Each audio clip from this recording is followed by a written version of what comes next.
May 20th regular meeting of the Neshoba Regional School Committee to order. We are conducting a remote meeting using Zoom. So at this time, I would ask that we recite the Pledge of Allegiance. I pledge allegiance to the flag of the United States of America and to the republic for which it stands, one nation under under God, God, indivisible, with liberty and justice for all. Thank you. Okay, while we get started, before the citizens' comments, at the last meeting, I think someone got quote unquote kicked out of the meeting inadvertently. If that happens, if you disappear, if you lose your connection, go back to the link that Alita sent and click on it, and then you can be readmitted. Alita will keep an eye on that during the regular meeting, and then Brooke can help us out if anything happens during executive session. Correct, Brooke? Yeah. Very good. Okay, so public comments. I received one from Trish Childs. She is from Bolton. And she writes, what is the school district doing to actively plan for remote learning needs in the future? Most research is showing that we may need to implement a shelter-in-place option in the fall/winter when the virus has a second wave. With the school year coming to a close in less than 2 months, how are we engaging with teachers to ensure that they are ready and trained to deliver the live instruction remotely? In my correspondence with Ms. Childs, I let her know that I would just read the statement, but I know that the questions that she is asking will be addressed at some point during tonight's presentation. Okay, so we were informed that we have to reschedule the presentation by the auditor because of a family crisis. And at this point, I will turn it over to Brooke, who can introduce our guests. Sure. Thank you so much. Yes, and we're sending out our very best to our auditor right now. So the elementary school administration is here tonight to present. We had talked about the amount of surveying that we're doing, the types of questions that we're exploring, the data that we're looking into to help us become consistently better and improve, because this is also brand new for us. And so we had decided that we would, because it was too many to put all principals together on one night, we thought we would break it out. So we're having elementary present this evening, and then we'll have the middle and high school present at our next school committee meeting. So tonight, the three folks that are representing the elementary schools, you see Principal Mel Karen there from Center, Principal O'Shea from Mary Rowlandson, and where's Joel? Oh, there he is, Joel. Hi, Joel. Joel, thank you. Bottom of my screen, sorry. And Principal Bays, of course, from the Florence Sawyer campus. And we have Scott Blanchard as well here from Mary Rowlandson. And Dr. McGuire worked really closely with all of them as we looked at the survey data. So I think to make sure that everybody was calibrated. And I just would want to say, though, as much as we looked for consistency, because we always do with everything that we do in the school district, we also strive, and I know I've said this 100 times, but I think it bears repeating again tonight, we always strive to allow each school the autonomy that it needs for its own community. So because sometimes they're doing different things, marginally different, and they're looking to try to glean different information. So even though the surveys were kind of the same, they were all a little bit different because each one of them was looking for something a little bit different. So with that, then I'll turn it over to Dr. McGuire, and he can tee up the administration. Great. So I'm just going to need my ability to share my screen. That's disabled right now. So I don't know who's hosting the meeting, but I need that. I am, and it must have been with the upgrade. It doesn't allow me to do that. So I'm going to turn the host over to you for right now. Okay. And then when we get all done, you'll turn it over to Brooke.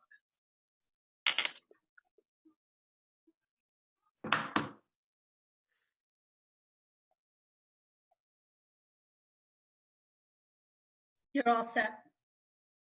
Great.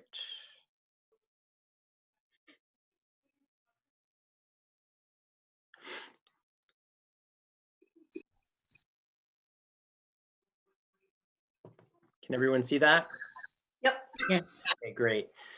So I know that a couple weeks ago we talked, from a 30,000 foot vantage point in terms of the surveying that we were doing across the district. And at the time we hadn't finished all of the surveys across the district, and we were attempting to kind of stagger them somewhat, as well as get some consistency. So based on your feedback from the last meeting, what we decided to do was kind of pool our elementary principals and our middle school principals. And then at the high school level, the high school was the last to get its surveys out to families. And then ultimately, I worked with Kim Early in the teaching and learning department so that we could create one and get one out to students. So those principals will come to our next meeting to report out on that level based on your feedback. But today, Principal Mulcairn, Principal Bates, Principal O'Shea, and Assistant Principal Blanchard are here to talk specifically about the results and how they surveyed their learning communities and families. So I'm just going to tee this up before Principal Mulcairn talks first, but at this level, we sent surveys out to all families in grades K through 5 in all 3 towns. They consisted of multiple choice questions, simple questions like what grade are your students in, and a variety of multiple choice questions that spoke to their experiences with remote learning, and then a variety of open response questions that allowed for people to provide feedback. And so after they present, I'll then talk a little bit about the takeaways. And Kathy, that question that you have from our community member, I'll hopefully be able to address some of those things with the takeaways from these surveys, because they're certainly informing our path forward as we look towards the summer and as we look towards the fall. So in all of these surveys, we tried to remain pretty consistent across all 3 towns. So the focus was on in terms of time on learning as presented guidance from the Department of Education. The engagement level of students, keep in mind too, that because our elementary students are not on that one-to-one model, it's not as easy to track the engagement level as we can in the Google Classroom in grades 6 through 12. The types of activities that students are participating in and the resources that they are and we're using. And then really to get some feedback on the benefits of our remote learning plan and ultimately the challenges that we're faced, so that can inform us moving forward. And then certainly suggestions from people for us to inform how we enhance our remote learning model. So just to give you an overview of that. And so with that, I'll turn the next slide. Principal Mulcairn will talk about some of the data received in the feedback at the center school. Great, thank you, Dr. McGuire. So we sent our survey out shortly after Hale sent theirs out. Kyle Grade and I felt that it was important not to send them at the exact same time, as we didn't want parents to who have students at both buildings to lose the surveys in the shuffle. So ours went out second. We had 110 responses. As far as the number of students that captures, I'm not quite sure. I know that a lot of the families that responded have multiple children in the school. So approximately 40% of those respondents reported that their time on learning for their student was more than 2 hours a day, and approximately 50% of the respondents indicated that it takes them about an hour, if not more, a day to support their child. So we're seeing some consistency around that. There was very few responses that it was less than an hour. It was mostly either an hour or more than 2 hours per day. So overall, we're feeling like engagement is strong. This is not, we don't have the metrics that we would have if we had one-to-one. However, based on what the teachers are reporting back to, Ms. Nealon and I and our school counselors about following up with families, we're feeling pretty good about where we're at. And again, engagement is a range. I feel like at this point, there's the saying that, we're all in the same storm, but we're in different boats.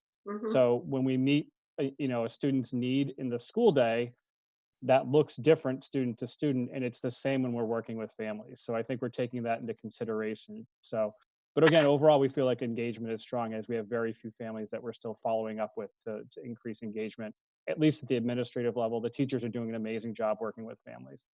So video meetings with teachers, online programs were sort of favored over self-directed and multi-day projects by parents when they talked about what the preferred platforms or preferred assignments were.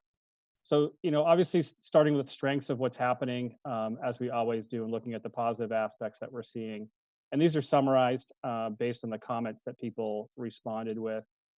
So there's been an evolution, which I think is a really positive aspect of remote learning, that the relationships between home and school around problem solving and prioritize learning for their students has certainly increased. And again, parents who are feeling either, like they have a large work, situation to deal with, and how do I support my student, or my student might have some needs, how do I support them? So we've really seen a cool evolution, and I think it's been very supportive of students. Parents also responding that the video conference lessons and the community building activities that they're doing, along with those pre-recorded lessons by our teachers, not ones necessarily found on YouTube, but the one that our teachers are doing, are really impactful, as they can rewatch the lesson or they can access it at a different time if they're not available to watch it live. So, and families have also noticed an increase in student independence as remote learning has continued, with their kids' ability to access the platform. So they're seeing some good growth there. That's a little bit different at the youngest level, K1, 2, certainly K1, where it takes a lot more parent involvement in order to support the students on that. So, and again, there was a number of notes regarding that, the positive aspect of this is the increased family time, along with gratitude for the efforts of our staff. So I felt like that was all great feedback and builds upon what we're sort of doing. As far as the challenges go, we certainly saw that there was a balance, balancing act in every home, as it is in our home. And I'm sure, other administrators, and certainly for the teachers too, they can feel the same way. That balancing parent work schedules and keeping the kids motivated, which that changes day to day too. On a day where it's a little bit more gloomy outside, while you're inside, you think you have more time to do work. However, a student's spirits may not be up, on a day where it's, beautiful out like today. um, the multiple technology platforms that parents have to support their students to access, and again, going back to the younger students needing assistance, that can be a challenge certainly for families. And then the overall emotional response to missing their teacher, their classroom, the school routines. Even if a student's not really having the best morning at home, but they get on that bus, they drive to school, they see some friends, they come off the bus, they give somebody a high five for staff member, they get to the class, and sort of that's all forgotten. But it's much harder to transition into a school day when it's in your home. Just like, for us, it's a little bit harder to transition into the workday, and coming and going from my home office directly into the mix of family. A lot of families are doing the same thing, and our students are as well. It's not that routine that holds up a lot of our normalcy is missing. So that's a big theme from our families about what the challenges are.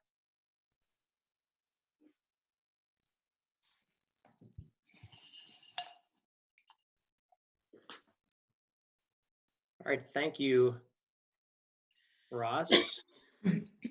Do we want to wait for questions to the end? I was going to ask if that, let's hear everybody's presentation, and then you may have some summary remarks, Todd, and then I'd like to open it up for questions. Okay, thanks, Kathy. Thank you. So from here, we'll move on to the Sawyer School, and Principal Bates will report out on some of his findings. Thank you, Dr. McGuire. Thanks everyone for having us. We launched our survey several days after Mary Rowlandson and Luther Burbank, which I think was consistent around the same time as Halen Center as well. So the data is pretty representative of where we were as a district at that phase of remote learning. We had 135 K-5 parents respond. We had 192 overall, and I will speak to the middle school piece in our next meeting.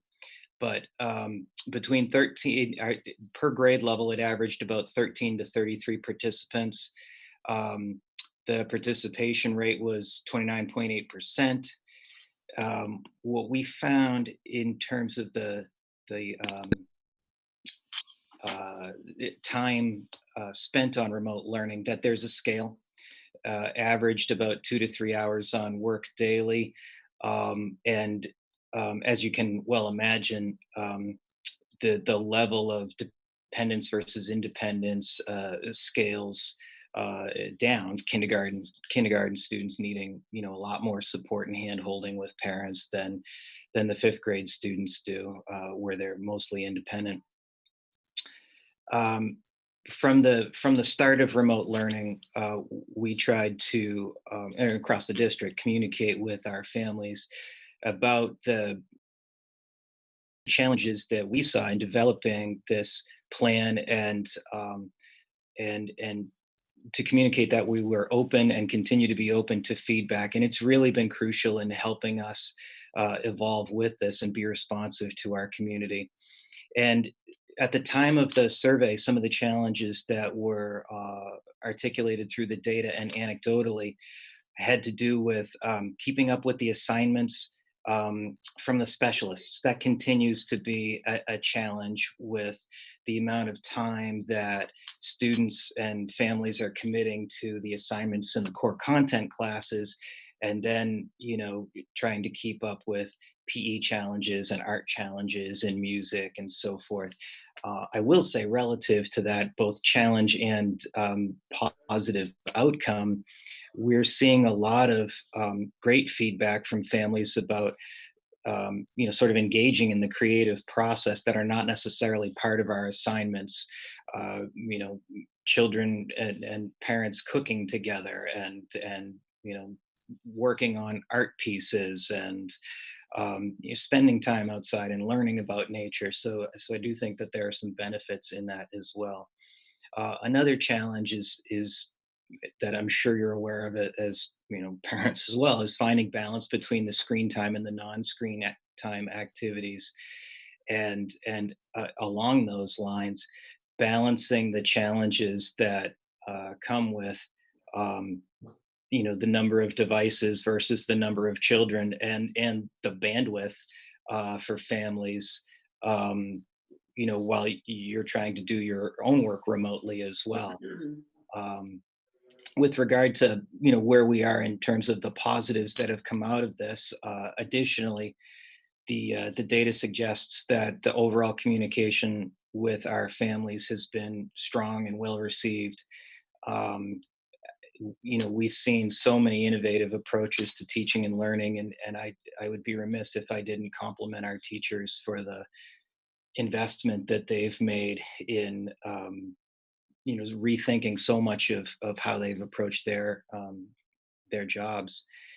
And again, keeping in mind that the surveys at this point were a few weeks ago, we have seen a steady increase in the live interaction with students, consistent with the DESE Phase 3 rollout.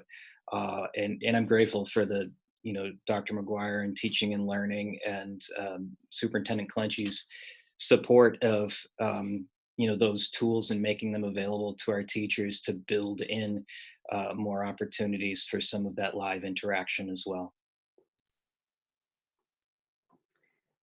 Thank you, Joel. From there, we'll move on to Mary Rowlandson, and I think we've got both Principal O'Shea and Assistant Principal Blanchard tonight. Sure. So thank you. I also want to clarify, I asked Scott to come along because in a few minutes I'll be sitting virtually in the seats that you're all sitting in. I'm a school committee member for Algonquin Regional High School, and I was worried about your schedule, and I have a meeting very soon, so I wanted to make sure Scott was available in case I wasn't.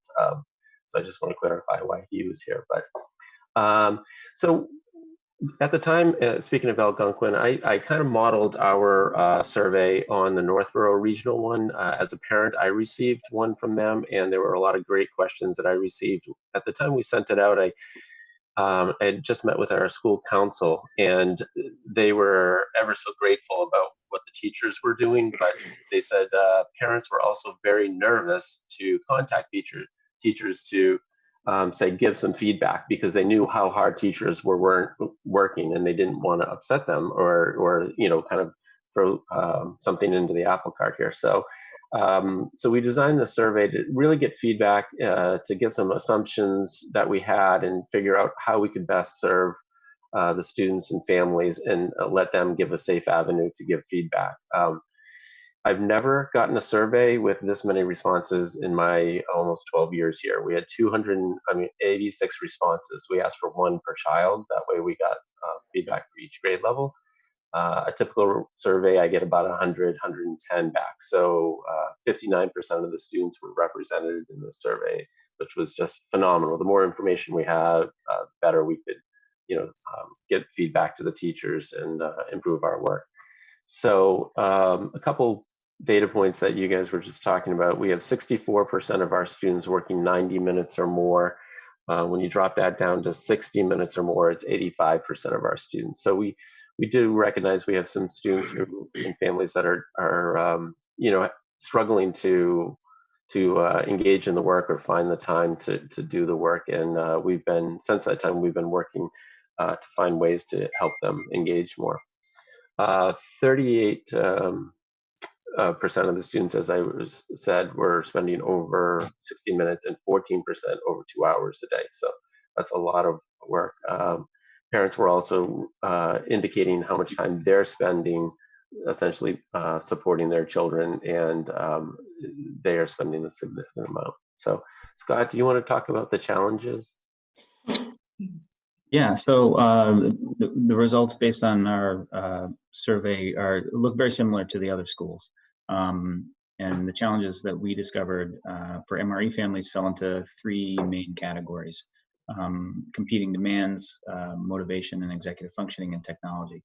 And in terms of competing demands, we discovered that it was a combination of factors that was playing into it.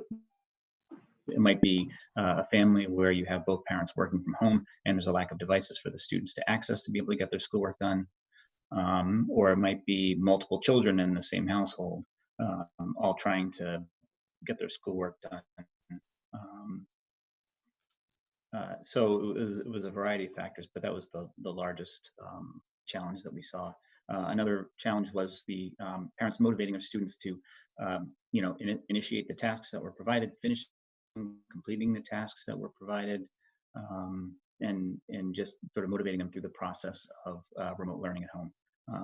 And the third one was technology, which includes, like I said before, access to devices, but also navigating multiple online platforms for getting the work done. And in response to those things, we've I think we'll talk about it later in another slide, but we've taken some steps to make sure that families are supported in those ways, including providing videos that the counselors have put together to give families tips about how to best support their students at home. And we also have we've been rolling out our Chromebooks to families in need, things like that. We didn't want to end the survey on a sour note, so we asked if there were any benefits to remote learning. And I was wondering if people would find some, but there were quite a few. There were a lot of responses to this question. Naturally, they're seeing an increase in independence. Students are learning how to, function on their own, which is a great benefit. Obviously, an increase in technology skills. They're on it more, they're using it more, they're becoming more proficient with it. At that time, also, we were just starting the Google Meets, and they found that was one of the best things the parents reported is anytime they could engage with adults from the school. And then a benefit of remote learning time. Many, as Joel was talking about the cooking and so on, many families are finding, it joyful to be actually with the family and not being hurried. And honestly, I find having no commute is a positive amongst all the other challenges. The last thing that kind of was a recurring theme is, and we use to help our ongoing planning, was they also found online programs, say as IXL or something that students could work on independently online, was something they were looking for. Parents enjoy being able to set or Lexia reading program. they could enjoy setting the students up on it and letting them work and progress for a period of time. So those that was the overall summary of our surveys. Thank you, Sean and Scott. So this last slide, what we did was kind of keep in mind that this is just from an elementary perspective. So there certainly will be other key takeaways as we take a look at the middle school level and as well as the high school level, and as well as the different perspectives from families and students. But one of the major takeaways with this, and this was to some enhanced and specific guidance that even came out of DESE in the last couple of weeks, that focus on two-way connections with students. And we continue to find new ways to find those two-way connections with students. I reported out on that a couple of weeks ago. We've certainly opened up and expanded our Google Meet, our video conferencing, and trying to provide as much support for teachers and in strongly encouraging them to do that, not only between teacher and student, but between small groups of students with an advisor, with a counselor, those kinds of things, as well as through, say, Google Classroom. And I'm going to talk a little bit tonight about how we've expanded our email capabilities and communication capabilities with even our younger students. So with this kind of feedback, we continue to just kind of grow in a very safe and secure way to make sure that people are informed on how to do it and how to do it safely. The idea of streamlining all of our planning across district, where certainly a regional school, so it's a little bit harder to do across 3 towns, especially for the video conferencing piece. Early on, we were hearing that some teachers were video conferencing, some were not, and we certainly wanted to make sure that we could provide a platform for all students. Our K through 2 students are working on within the Seesaw platform, and then our 3 through 12 students are working within Google Meet and Google Classroom. So that was some of the key takeaways. And as we look towards the summer, as we look towards the fall, that's going to be very, very important as it relates to virtual learning. Some feedback that parents would like to potentially see teaching plans earlier than a Monday morning, maybe coming out on a Sunday or over the weekend, or maybe even on a Friday, so that people are able to plan for the upcoming week. We heard that loud and clear. We did have some counselors, like Joan did such a great job a couple weeks ago in showing some of her videos with some of her staff, creating videos to support families for students around executive functioning skills, life skills. We've certainly heard from families who need technology. Hats off to the technology department, who've really put together and been there for families who either have an issue with a Chromebook or need a loaner Chromebook. And really have and need that technological help, and we continue to work on those requests. It seems to be working very smoothly. And the other thing is that we hear from parents that they're teaching for the first time, and they certainly need support. And so as I work with teaching and learning, as we look towards the summer and the fall, and we always offer a summer academy, what kind of supports can we provide for parents as well as teachers as it relates to at-home instruction? So those are our key takeaways. So I thank the principals for coming tonight and reporting out on their data. They're certainly crazy busy, as we all are. So I think we take questions at this point from anyone. Okay, can we just go back to the committee being on screen so that I can recognize folks and people can unmute? So right now I'm seeing, all right, questions. Brooke. Mine's not a question, but I just want to make a quick couple of comments. This particular grade grouping, that K to 5, was one that was probably presented some of the greatest challenges, I think, to its teachers and administration, because it's not, it's really just not a natural thing. And it's so not how K to 5 teachers generally deal with students of that age. And I know when I went on to each of the staff meetings that I was able to attend, I wanted to be sure to say an extra special thank you, because the skill sets that this particular grade grouping of teachers had to develop overnight was just unbelievable. I mean, we did like crash course sessions to help support people. I mean, we had to do a lot to bring everybody along, and I just think that the staff, I think, deserve so much credit, because so much had to be acquired so quickly in an area that just is not, it just doesn't feel normal. I think the other thing too, I'd want to stress is our thanks to our parents right across the district, because It's hard. And when you're not used to doing this, it's really, really difficult. And I just think that our parents have done such a fabulous job. I know one of the things that I really appreciated when I was looking through the survey results of Florence, Sawyer, the campus there, it was just so wonderful to see the notes of appreciation from the Bolton parents to the Bolton teachers. I just thought that was incredibly special. The other thing when you drill down too that was interesting is sometimes you'd see almost polar opposite lines of thinking: too much screen time, not enough screen time. And it was just polar opposites as you were looking at some of the additional comments. So it was fascinating to take a look through. The other thing I think, I just want to put out there too is I think everybody does their level best, and wherever there have been issues, we've worked very hard as a district to help support them. And the technology is one of those pieces. And I think she and his team have done an amazing job of that. And then we want to thank the kids because this is not easy. And I think, again, for this grade grouping, particularly difficult. And I think that our students, our youngest students, deserve the world of credit right now. Mhm. Thank you. Thank you. Questions? Stephen? This isn't a question, but first of all, I was very encouraged by hearing that the kids were getting more and more independent and able to deal with the technology, even at that younger age. And I think that bodes well for one of my major concerns, and that is if when we come back to school in the fall, we still don't know what it's going to look like. And if we still have to, it's going to be a very special challenge there. Grade 4s and 5s, who I get, like I said, I get encouragement from the idea that they're becoming more independent and more comfortable with the technology that they've probably played around with at home, but have never really had to deal with in depth like we're asking them to do now.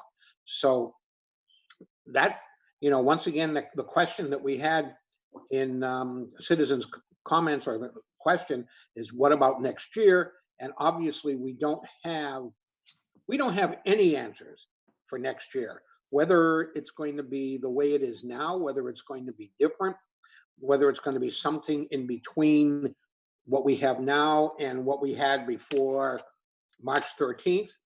But I'm getting some internal encouragement, or I'm feeling a little bit better hearing some of these reports. And they're used to dealing with, or they're easier to acclimatize to remote learning. And I'm just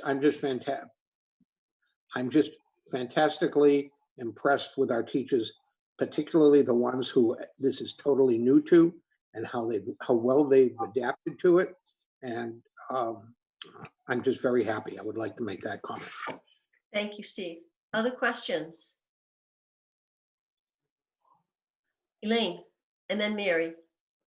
So it sounds like two-way communication came through on all three of the surveys in terms of video conferencing, recorded videos. I guess that's not really two-way, but anyway, what have the teachers have had to say about this? And I know you can't demand that they do these types of things, but is there a goal for how much of that interaction should be occurring? Is it like one video conference per day, one video conference per week? Like, are there metrics like that you're shooting for, or is it just sort of a general encouragement and everybody does what they can?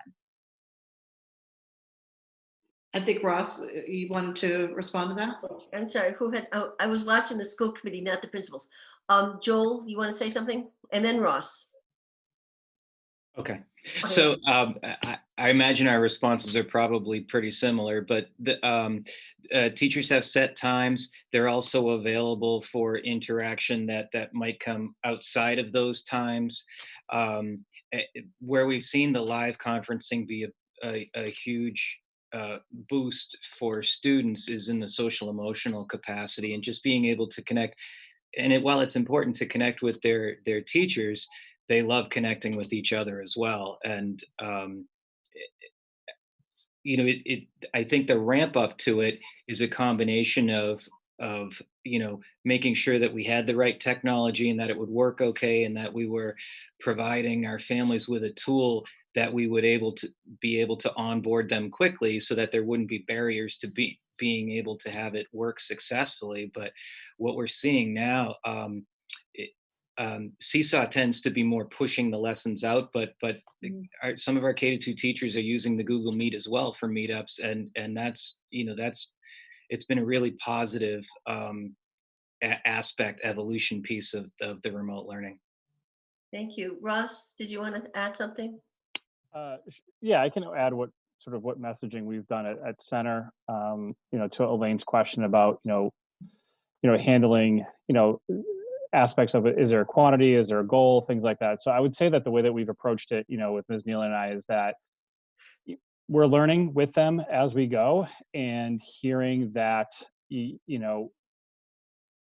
just reinforcing that kids are getting a lot from these lessons that are taught by their teacher, whether they're live or pre-recorded, and then hearing from them, okay, what are some of the problem solving things that we're coming up with. So one teacher was trying to do something with her entire class, and it took 45 minutes, and we're understanding that from working with Christy and I reached out to Tammy Mulligan, who we've done a lot of our literacy professional development with over the last several years, and talking with her about what are some solutions for remote learning. And one of her suggestions was record the mini lesson, record the content real quick, push that out, and then try to do follow-up small groups. I say that as an ideal, and again, I'll go back to my comment that I made when I was reporting out survey data, is that we're all in the same storm but in different boats. So to put sort of like an expectation on a quantity for a teacher is one thing, but one teacher may be sort of by themselves and have a lot of time to do that, where another one maybe also they're working from home, but they have kids who are in school at multiple grade levels, with limited technology or limited bandwidth, for their internet. So I think we're trying to sort of tease that out and work. And I think when we trying to problem solve with the message of like, how can we put this into small groups? How can we put this, into quote unquote, like that synchronous, that live learning? But that's what we're encouraging at this point. Thank you. Sean, did you want to add to that, any of that? Sure. You don't have to. No. One thing that guided us in the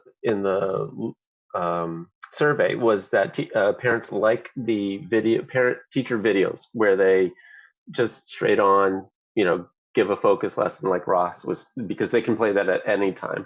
And then, the Google Meets were more for the social component or for support. So that's how, the surveys guided us in terms of that. But, this is just, it is remarkable. I as somebody had said earlier, I think, Joel, the teachers are to be wholly commended in what they've done, because they spent years perfecting to be excellent teachers in front of students, not in front of a computer.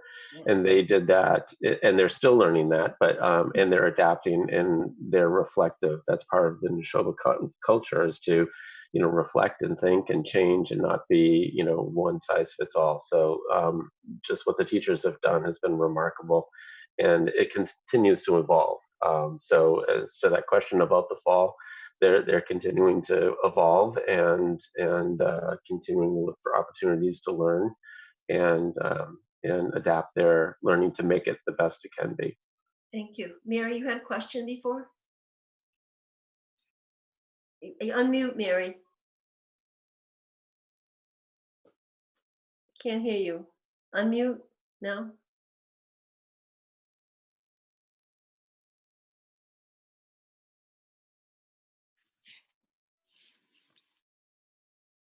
Mike has a question too that maybe we can take while Mary's. Let me see. Can you unmute, Mary? We're going to go to Mike and then come back to you. Okay, Mike, go ahead. Okay, thank you. I do have a question. I just want to preface the question by first acknowledging, as a bunch of people have already said, the efforts, both from the perspective of a teacher and the perspective of parents of kids in the district. There has been, I think from my lens, a level of consistency particularly as we really got traction. Every week we are sort of seeing the same level of expectation. Teachers have been really receptive to adapting to feedback. There was one week in particular where I reached out to a friend who had some comments, and they must have reached out to the teacher, and right away there were changes and adaptations. And it's fantastic feeling like parents can reach out to teachers, and the teachers respond, because it is all new. I would say that the lessons are also very well calibrated. And really, I'm saying this because I just feel like it deserves attention. And to parents that are experience any level of frustration, just realize that everything is evolving in real time. This is not something that we have at all prepared for. And so we have to expect a level of, I don't know, I guess some sort of level of discontinuity, but it really, truly, the teachers have done a tremendous job minimizing that. So anyways, my question goes back to the survey, and the survey was a really nice check-in, particularly at sort of maybe the midway point to see how things were going.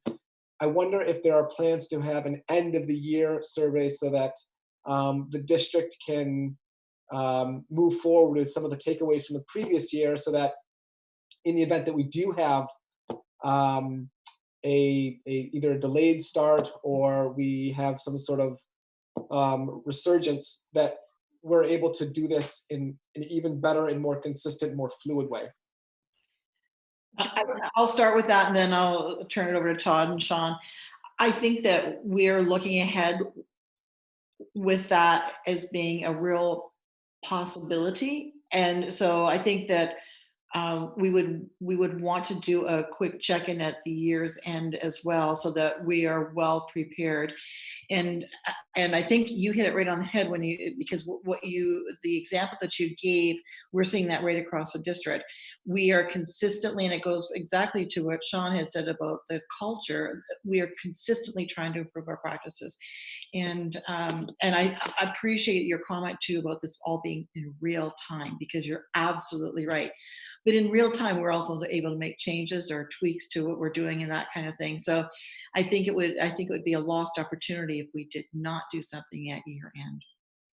Todd, Sean?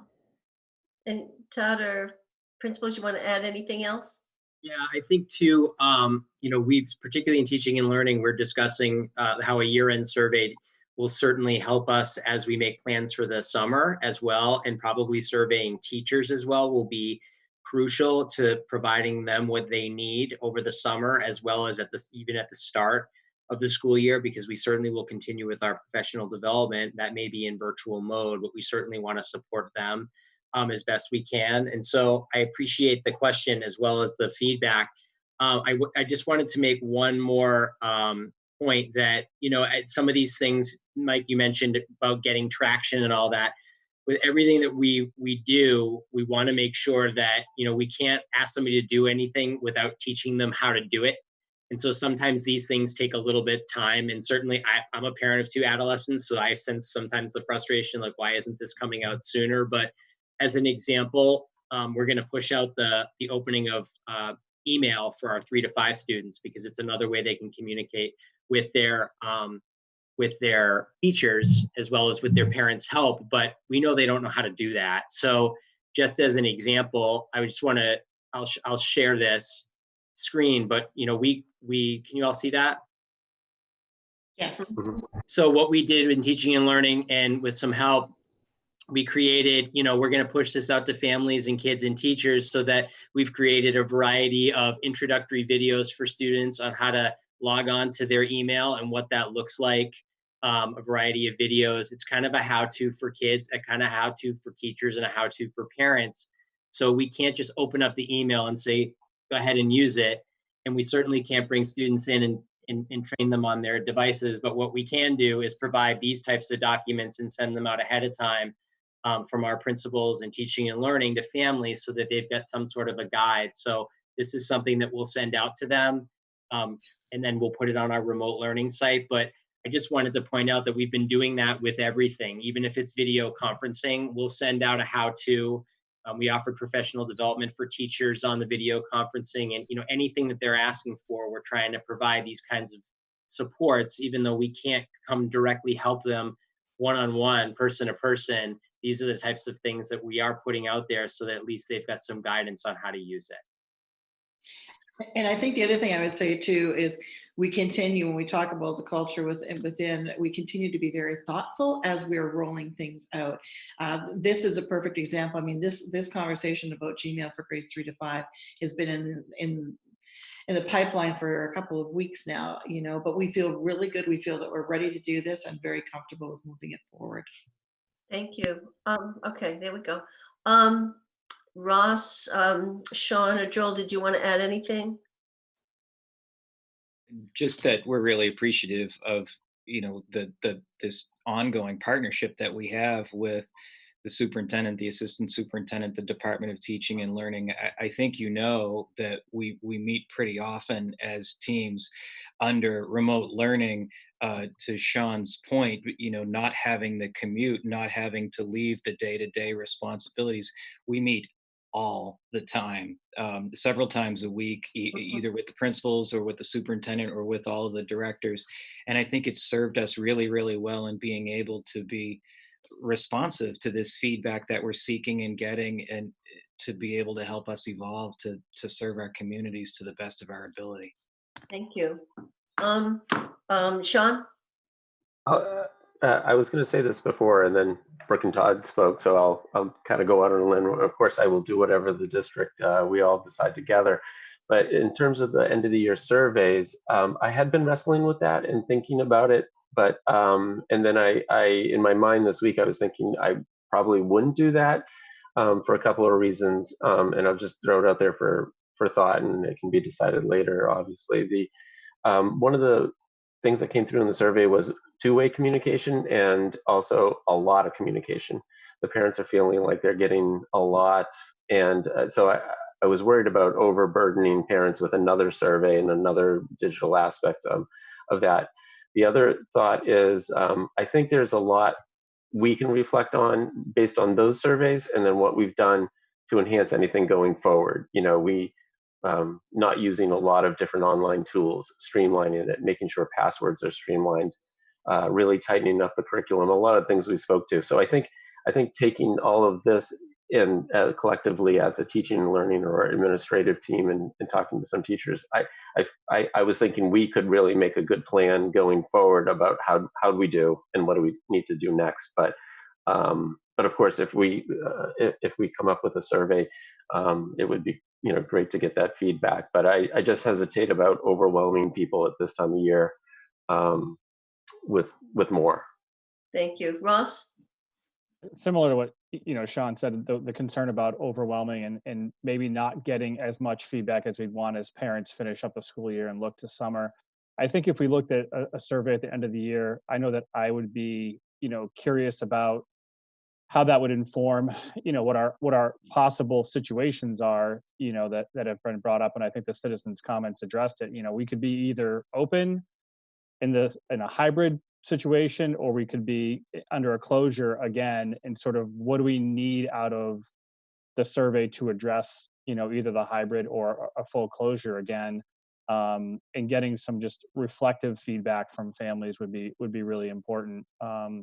And my final comment would just be, again, I go back to that evolution of partnerships where families and teachers too have been just so amazing in their learning curve.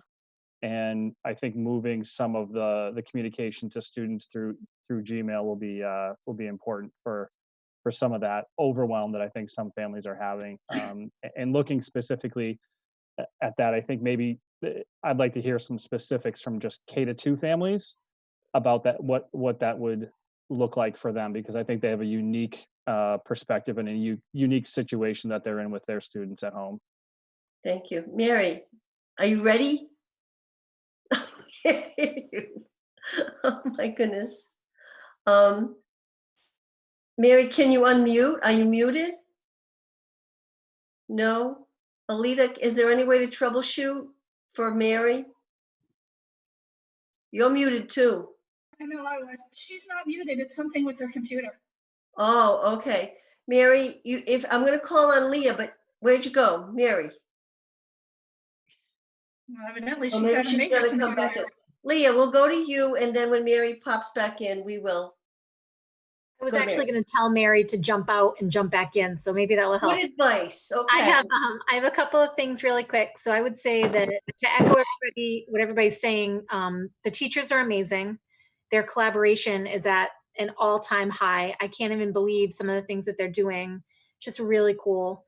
I think that the synchronized learning, whatever the DESE wants us to do, right, like that face-to-face or teacher-led videos, that's happening a lot at the elementary level, and it's really not happening at the middle and secondary level. So I guess I can speak to that next time when we talk about secondary.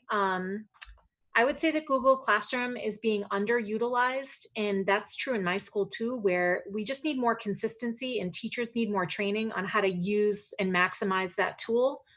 Because the way that we're having to print a lot, and we're having to do like a lot of printing and negotiating with devices, and much of what they are doing can be held inside classroom.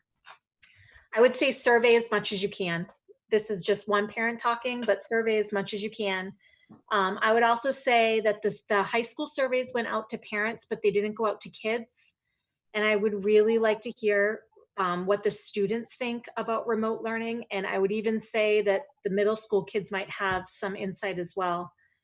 The last thing that I will say, and this is perhaps just needs to wait until Joan presents, is I'm wondering about not just sped timelines and like meetings and doing all those reevals, but sped services and how those are being equitably distributed in these really, really difficult times. It's probably the hardest part of our job right now.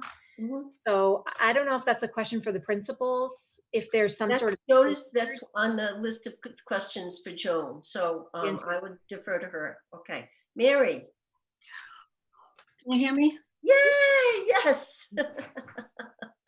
Do you remember your It's question? the most frustrating thing not to be able to talk on this, and I'm sorry for delaying. That's okay. Don't. Took 3 times. So in regard to the surveys, with thanks to the principals and to Todd and to Teaching and Learning and to all the parents who responded, there's a wealth of information, and it's really important and very, very helpful. And initially I wished that everyone used the same survey, because I thought that the results would be able to be more across the district. But I'm not so I'm happy now that everyone didn't use the same survey. A lot of similar results, but I have to say that Mary Rowlandson having a 59% response rate is something that I know the other principals will look at that survey and try to figure out. I mean, there is an art to surveys, and if you get that much of a response rate, something was right on that. And it brings me to one of the points that parents have made is that that survey, Mary Rowlandson's, came from a lot of it from Northborough, and the more sharing that we can do with all of our other district connections, which from Brooke to people on school committee in other districts who are our principals, the more we can bring in. And this has been a parent concern too, that it seems as though maybe some other districts have some ideas that we could incorporate. And so going forward, this isn't really a question. It's more a comment, and as well as thanks for all that has been done. And I think, although I understand what Mike was talking about having another survey, the more I'm thinking about it, I think it would be too much right now for parents as they're trying to bring everything together and finish out the year. But certainly surveys, and I know that we will be getting back to parents so they hear about this, not just from what we're doing now, so the parents know that all the responses they got and we'll go back out to them. So I think that's all I wanted to say. Thanks. Thank you, Mary. I had a comment, I think something that came through, and I don't know how we address it for the rest of the year, but also if we find ourselves in a similar situation in the new school year, is the issue in households where there's limited bandwidth, and not just students using it, but parents having to use it for their own work. My son works for Verizon, and he was telling me about just the incredible increase in Verizon's business around people upgrading what they have, their FiOS, their bandwidth, because because of meetings, but because of all the kids learning from home. So I don't even know how we tackle that. And then I was thinking about again, a self-reference to my daughter and her family. Her son had a Chromebook, and that helped him, and they ended up getting a Chromebook for their daughter who's in second grade, so that they wouldn't have to share and do that. So I don't know how we address that, or if there's what discussions there have been around dealing with this issue that has come up as one of the themes in the elementary surveys. So I don't know who would be the best person. Todd? Has it come up, and what, I don't know what we can do, if there's anything we can do. As it relates to the bandwidth piece, you mean? Well, just that you've got, maybe there are two parents working from home. They each have a computer. And then they have three kids, maybe two have school issued Chromebooks, and the other one is just, I don't know, freewheeling it. I don't know. But I'm sure that, again, to Mary's point, I think if there's a way, and probably through the superintendent's organization or whatever groups there are, to see what's going on in other districts and how they're problem solving around this. So I don't know, Todd, if you could just speak to that, any conversations or thoughts? Yeah, so prior to when we first went out, Comcast and a lot of people had reached out because Comcast was in other places were offering free services for those who did not have it. Okay. So that was for those who either did not have it or couldn't afford it, et cetera. And they were out there, and that was more of a municipal piece, not necessarily tied to the schools. So Sure. As it relates to your question about increasing that capacity and what they can do, we can certainly reach out. There were a number of people who reached out, and some contacts that I do have that I can reach back to, as well as bring it to my assistant supers group as a question. We meet once a week, so I'm happy to do that. Thank you, Sean. Okay, excuse me, Sean, where are you? Are you leaving now? He's got another meeting. Yeah. Did you have another comment you wanted to make? I just, if okay, Scott can speak to MRE if you don't mind. No, that's fine. And thank you so much for joining us tonight. I appreciate it. Thank you. Thanks, Okay. Sean. Thank you. All right, I'm sorry. Todd, did you have anything else? Nope. So I can certainly investigate that and reach back and come back with anything I come up with and find.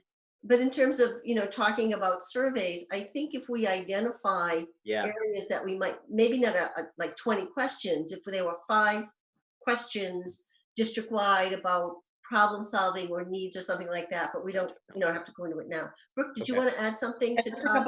a couple of quick things. I think, we said right at the beginning, and I just want to emphasize this too, that we're not one-to-one at that K-5, and we knew that right at the beginning, and we knew that we were a little concerned about the very thing that you're talking about.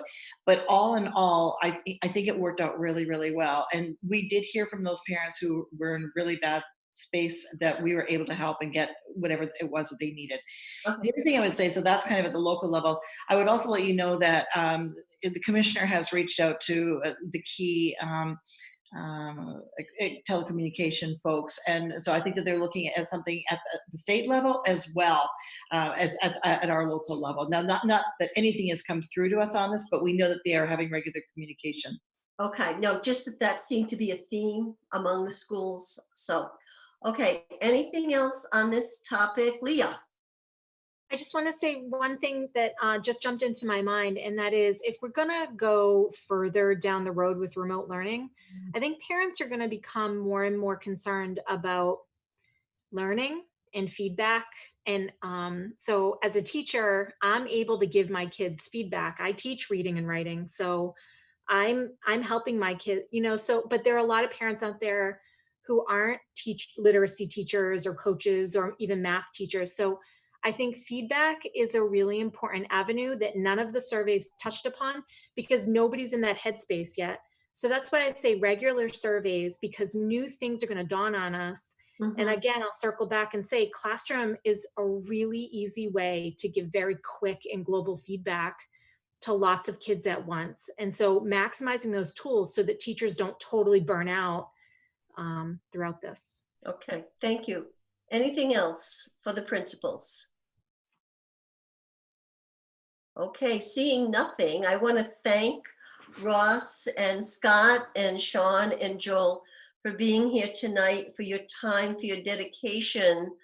And I know that, the teachers, I just echo what everyone said about the work that is going on with the teachers, but I also have to give parents just, I don't think, you go through like you have your kids, so you imagine a lot of things, but you don't imagine having to be quarantined with them and help them with their schooling. So just kudos to the parents. And I know many of us sitting around this table, not me, but are dealing with work and with teaching other people's kids and your own kids. So it's just, it's wonderful for the work you do, but the leadership of the principals and the administrative team cannot be understated. And thank you so much, because I know that you guys make your teachers feel supported, and the outreach for them, in addition to the parents that you provide, is exceptional. So thank you very much. So Thank you. if there are Thanks, no gentlemen. objections, you are free to Thank go. you. Thank you. Bye, thanks. Okay, Brooke, I think you are going to talk about global travel. I'm going to start it off and then I'm going to turn it over to Todd right away. One of the concerns that we have, and we would just like to have some discussion on that tonight, is we have, I believe, 2 trips right now, Todd, that are planned for next year that people are starting to pay, parents are paying monthly on, and we're concerned right now. We're concerned about next year. We're concerned about whether parents even still really want to be doing this. I don't even know if they'll be able to send their kids overseas next year like they're planning on it. And with the experience that we've had, not just within Neshoba, but across the state and across the country with these travel agencies, it concerns me that our parents are continuing to pay into this. And I don't know that we have anything standardized yet in terms of what's coming back when these trips are delayed or whatnot. And so, I mean, that still continues to be a bit of a work in progress. But we're just looking ahead saying, maybe we should be shutting that down right now until we have a green light from the governor or whoever. I even right now, for example, planning even localized things. Even as we're pushing out to July, August, September, our DPH is giving pushback and saying, we don't want you doing this. So the notion of planning now for global travel at the next school year, we're just feeling uncomfortable. And so we just are bringing it forward to you tonight. So I guess the comment I have is that the school committee has to approve it. So I'm wondering how they're going ahead with planning, assuming that we will approve it. We don't have the information in order to do that. And then I don't know why they would be paying. I mean, I know they're probably expensive and you pay a little bit as you go. However, given everything, are they being told that they need to do this, or they might lose out? Or are they feeling like, well, we have travel insurance, so let us pay, get a little ahead of the game just in case, and then if it goes, sideways, we get our money back? So what's going on? But we have to approve it, and if people have been paying in and we haven't approved it. So I think what we're looking for tonight is to get a flavor of what our school committee feels about travel next year, period. I think that's really what we're looking for. Todd, would you say that's really the goal tonight? Yeah, and I believe there's just the one trip in February that maybe students have started paying for, because keeping in mind that I mean, I think our policy is 90 days before a trip goes out, but places like EF, et cetera, set up payment plans well over a year so that people can be paying into those plans with the, with the advice to purchase the insurance. So I think that's the one crossover in terms of identifying when we're going to have a trip, if it's going to go, and bringing it to you folks. But I know that those companies start, parents out and students out with interest on those payment plans. And that's almost, because the families deal with companies like that individually, not through us in terms of their payment. Right, but are those companies paying attention to the news, let's say? But I think they anyway, are all right, now. let me open it up. Other comments, thoughts? Leah? Have we an update on how we fared getting money back for the trips that have come to not pass? So the latest was they had done a lot better, not 100%. That aim to get 100% back to all families is still in the Attorney General's office. I did sit on a meeting a couple weeks ago with that group, and we have fared pretty well in terms of that, because they then came back and offered a future voucher for the full value of the trip. Or reimbursement minus the deposit, I think, was the one thing they were going to hold on to. And we were still pushing to get that full reimbursement. That is in the Attorney General's office right now. And people are vigorously dealing with that, because there are, after sitting on that call, I saw the multiple organizations that obviously were doing the same thing. Mm-hmm. Same thing with our younger kids go to Nature's Classroom. That's another one that, they live by the money that comes in.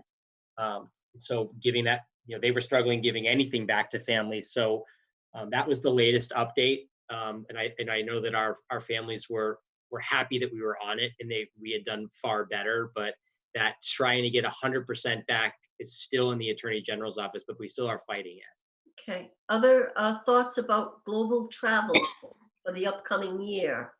Oh, Stephen. Yes, I mean, from what I'm reading in the press, the airlines are not even talking about international air travel. The borders, even between the United States and Canada, are still closed. The areas that we're looking to go to, probably Italy is one of them. One of the trips, I think that we should make it clear now that for the next school year, there are not going to be any international trips, and we're not going to approve them. And people try to get their money back, especially since these companies are being so reluctant to give any money back. I can understand it from their point of view, but then again, it's not right. So unfortunately, I think we really have to bite the bullet here and say, no, there's not going to be any international travel from the Shoba during the 2020-2021 school year. And I'm sorry. If parents want to sign up with outside organizations that may schedule trips, that's their prerogative.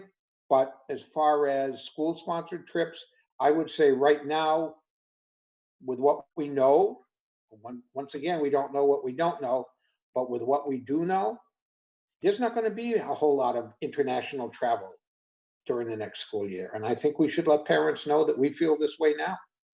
Thank you. Anyone else? Elaine? Yeah, I tend to agree. I mean, my philosophy right now for personal travel is I'm not booking anything that isn't 100% refundable.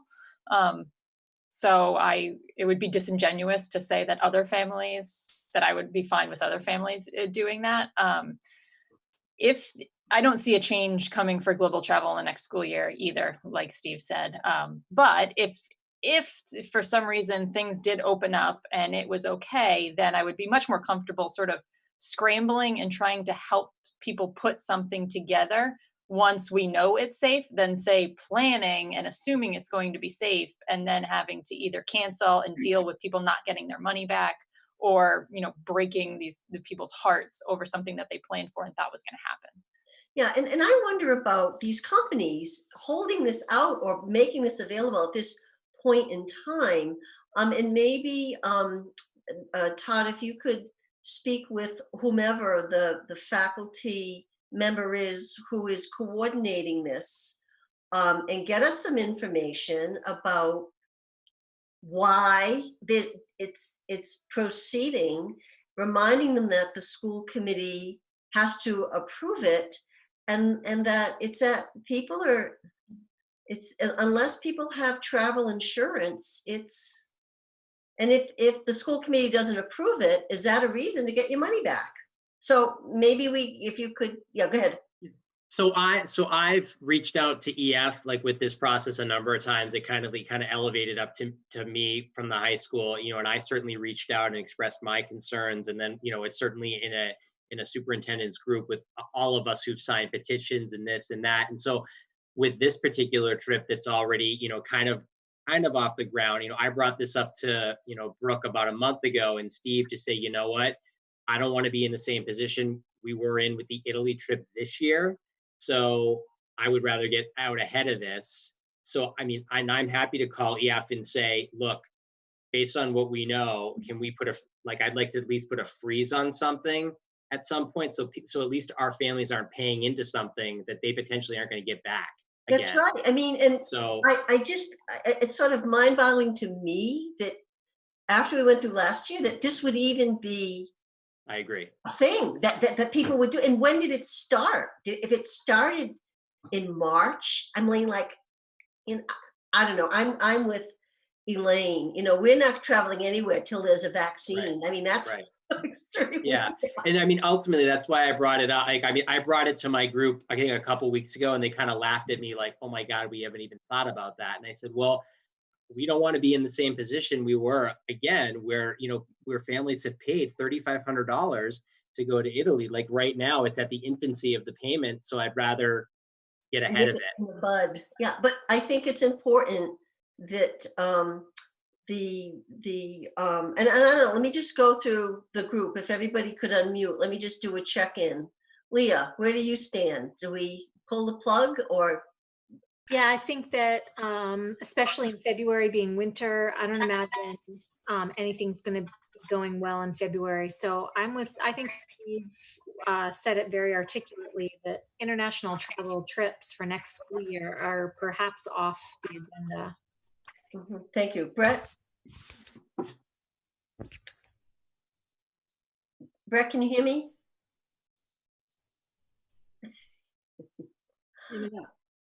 Joseph? If you're seeking, a consensus on this. I agree. Oh, wait, that's okay. Brett, can you hear me now? Freezer, hold on and travel at the moment. Okay, I'm going to go to Joseph. We'll get back. Joseph. Yeah, maybe Brett could use. He's got some computer things. All right, he's going to go back in. All right, Joseph, Yeah. you're on. If you're looking for consensus on that, I would agree that it would probably be prudent at this point to put a moratorium on at least international travel. But as far as what the district does, and this is just one opinion of one member, I would encourage the superintendent to make her own decision in regards to what we do as far as travel is concerned, and not look to the governor. I'd be more comfortable with the decisions being made at a local level as far as at a state level. So whatever you decide, Madam Superintendent, I will support you 100%, and that's all I have to say on that. Yeah, but in terms of, I'm sorry, go ahead, Brooke. I'll speak once you're all Okay. done. Just So kind of this, Joseph, this is the field trips that the school committee has to approve, are overnight field trips. And I think if they leave the state, even for the day, do we have to approve that or just overnight?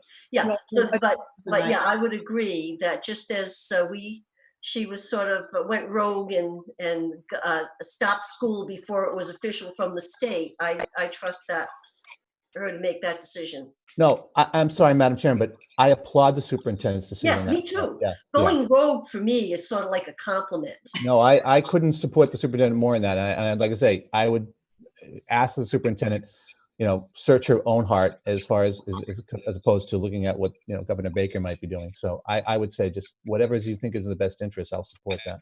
Okay, thanks, Brett. Can you talk to us now? I think, are you having technical difficulties? It sounds like. Can you hear now? It's very Still no slurred. audio.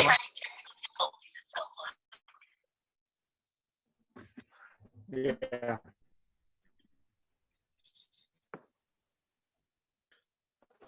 Wait, let's see. How you doing?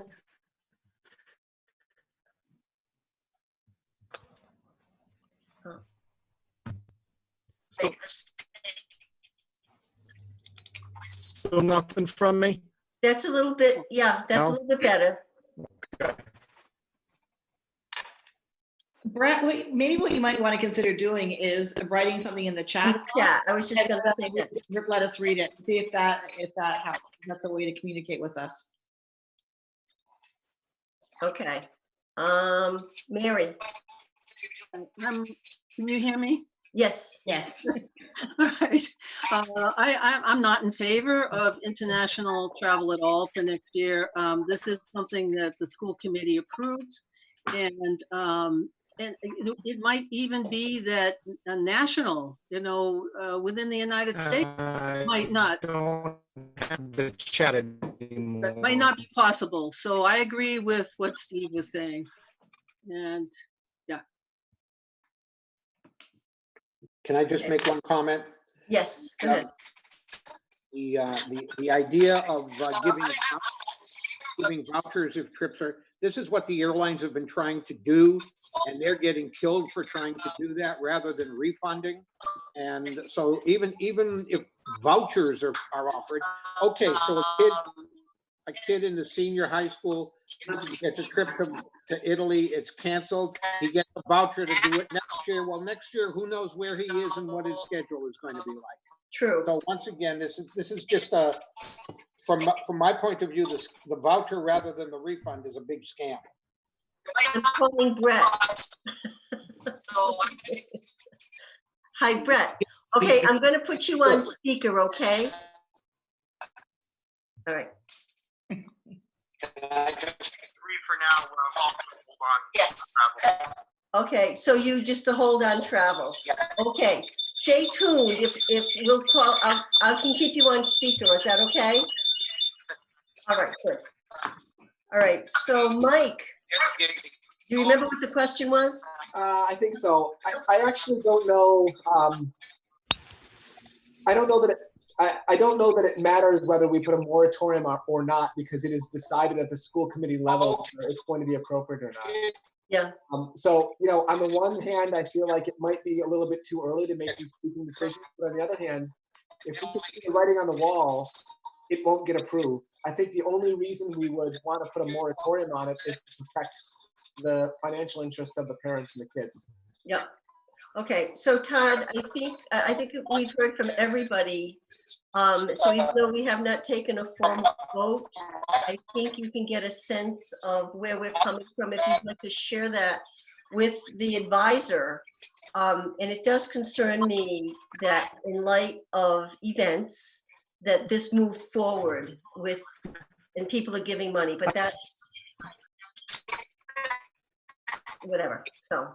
Is this just for international? Is this where, are we speaking just international, or are we speaking domestic travel as well? I think we have to make a decision. And I don't know. I think right now, I think it's ill-advised to put money toward something that may not happen if there's no assurance that you'll get it back. There are none of those trips are in motion, but we do look at Nature's Classroom for our young kids in the fall. Yes. We've all done the outreach already that we can easily move those to the spring, no problem. So all of those are not in motion, but when we look at our DC trips, we look at our Nature's Classroom, we look at anything international, we just I certainly want to be ahead of it. Okay, but I think you got a sense of where we're coming from. Yep. And perhaps Brooke, you can talk to the principals.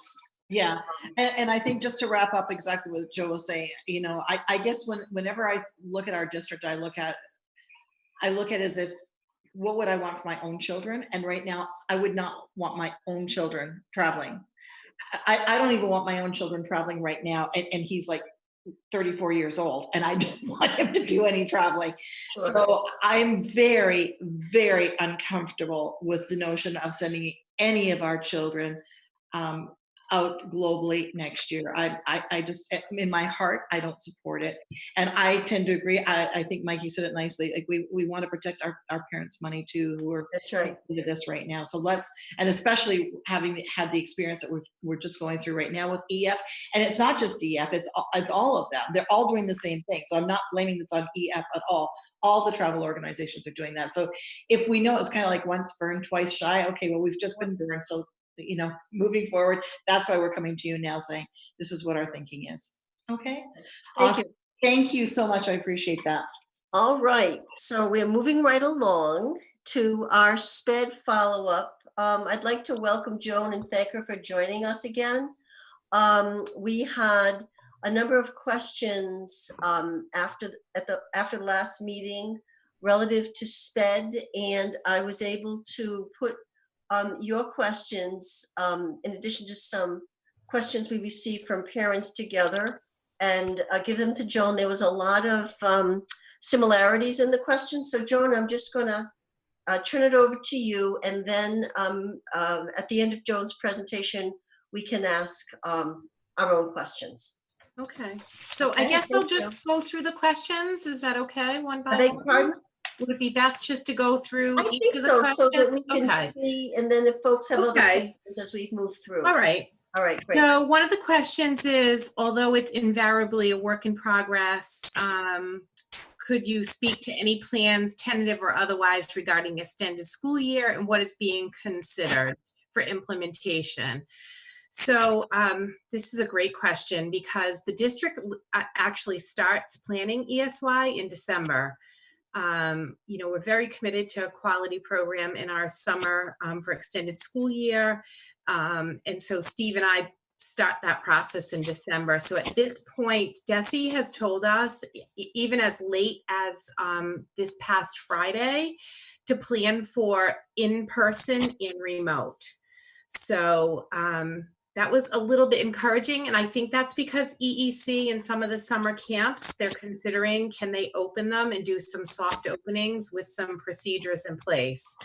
So hearing that, I have created a plan for us to do some social distancing. So while ESY is typically all in Lancaster, what I've done is I've split up ESY in all 3 of the towns in the 7 schools so that we can have small groups of kids in individual buildings with staff members and respect social distancing. So there's a comprehensive plan that we have put together to put our students back actually in the classrooms they would be in. Predominantly, most of them will be in the classrooms they're in during the school year, which is in all 3 towns. So they'll go back to a familiar place instead of all coming to Lancaster. If we're able to do face-to-face instruction. So all of the staff all the teachers are hired, all the related service providers are hired, all the paraprofessionals are hired. And obviously, if we're doing it in person, we need those staff members. So I feel like staffing is up and ready to go.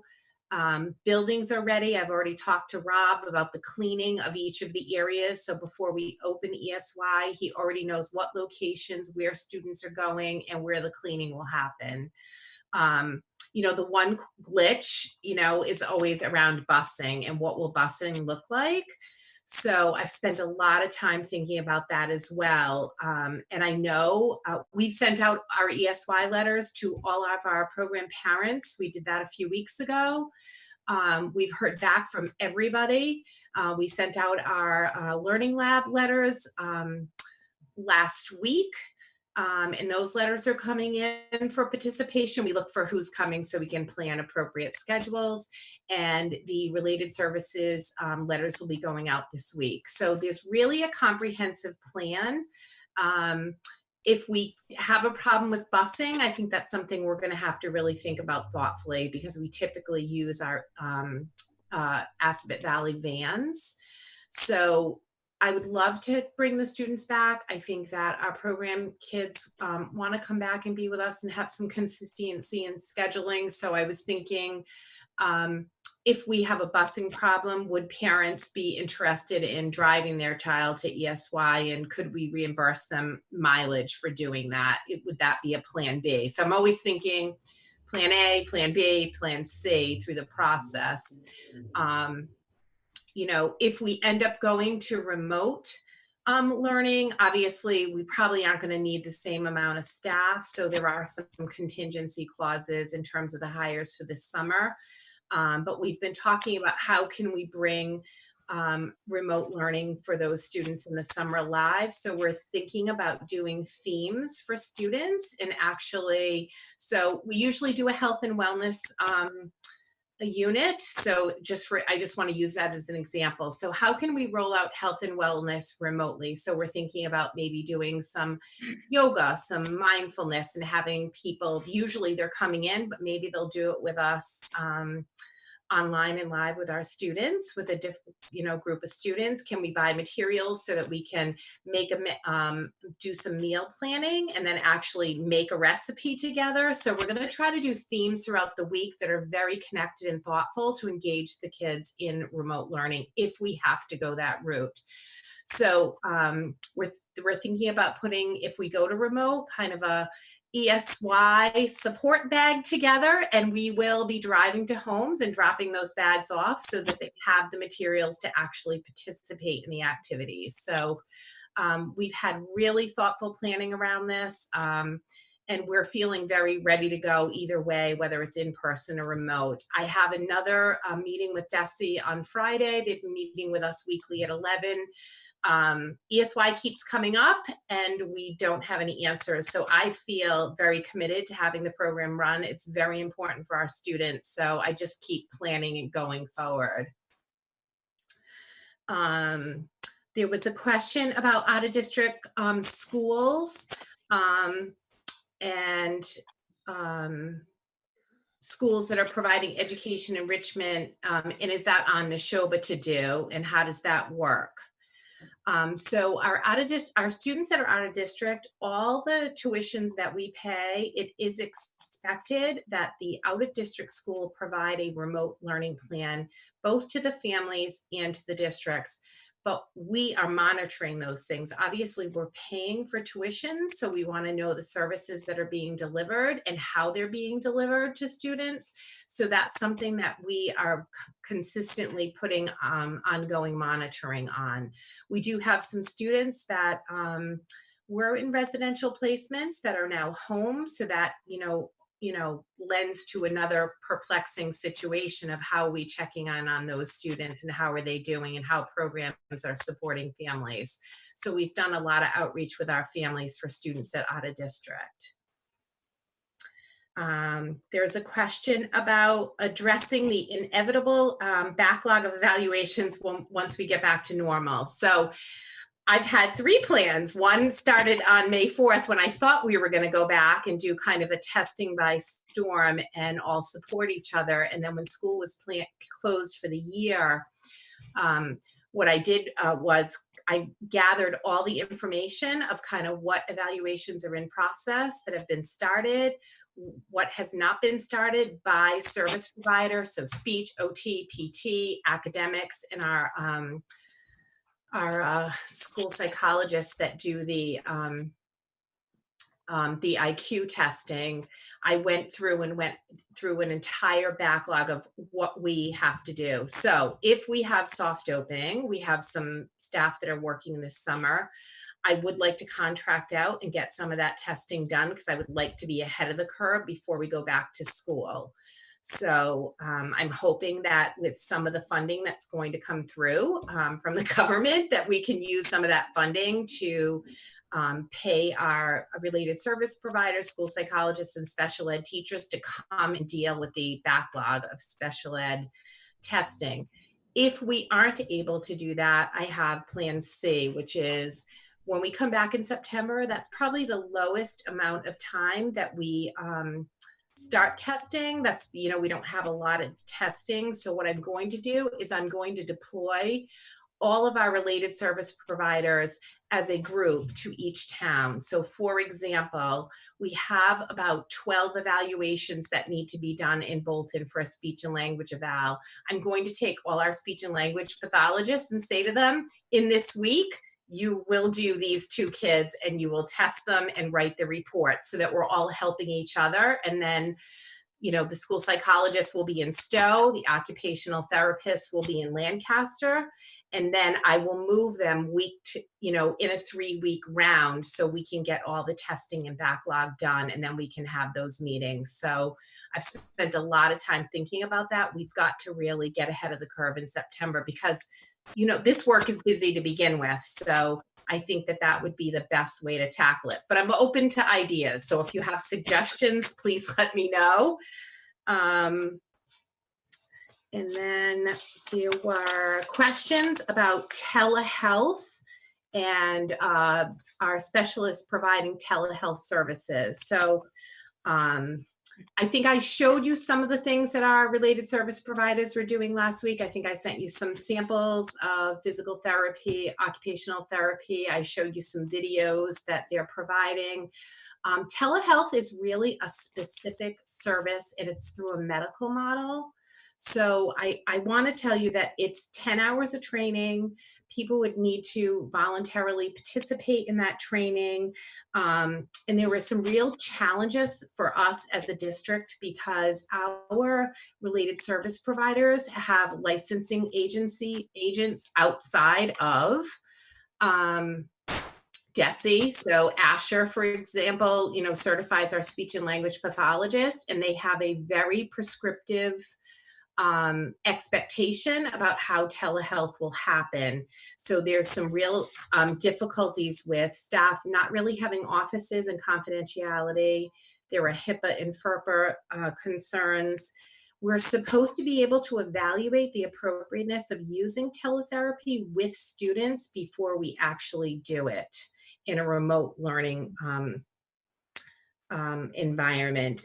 We don't have informed consent in order to do this. You know, the other thing is we're in about a 3.5 hour a day. So within that time frame, if you look at caseloads, there's no way our related service providers could provide one-to-one services through telehealth with all the students on their caseload. A lot of times they're not doing just individual, they're doing small group.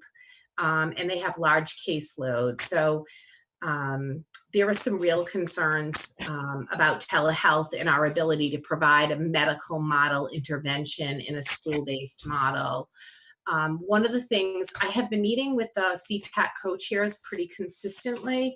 And one of the ideas that came up, because I had shared some of the videos with you and the CPAC co-chairs, and they had a brilliant idea of would people be willing to share those lessons that have been provided across the district. So I worked with Cindy Larson and we have had a tremendous outpouring of video lessons around social emotional, social skills, occupational therapy. So if you go on the remote learning site, you will see all those related service providers have volunteered to, they call them low rate videos, but they've shared that with the entire district. So that's been terrific. So we've added some resources specifically for special education. I want to talk a little bit about guidance and school adjustment counselor in this model, because I think that their role right now is very, very different. So for kids that they were consistently checking in on, some of those kids coming to school is the challenge. So being at home, they're much more comfortable in saying, I'm doing fine.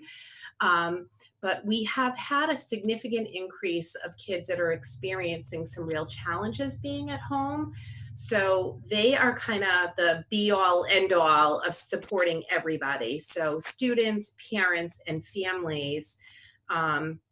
And there are days they are feeling very overwhelmed by the amounts of supports that they have to provide. So I have been meeting with them as a group bi-weekly and just kind of, we're sharing the challenges, we're sharing resources, we're sharing ourselves as supports. And really, in terms of the counseling, we're not doing a deep dive with students right now around, personal types of issues. Our focus right now needs to be, how are students coping?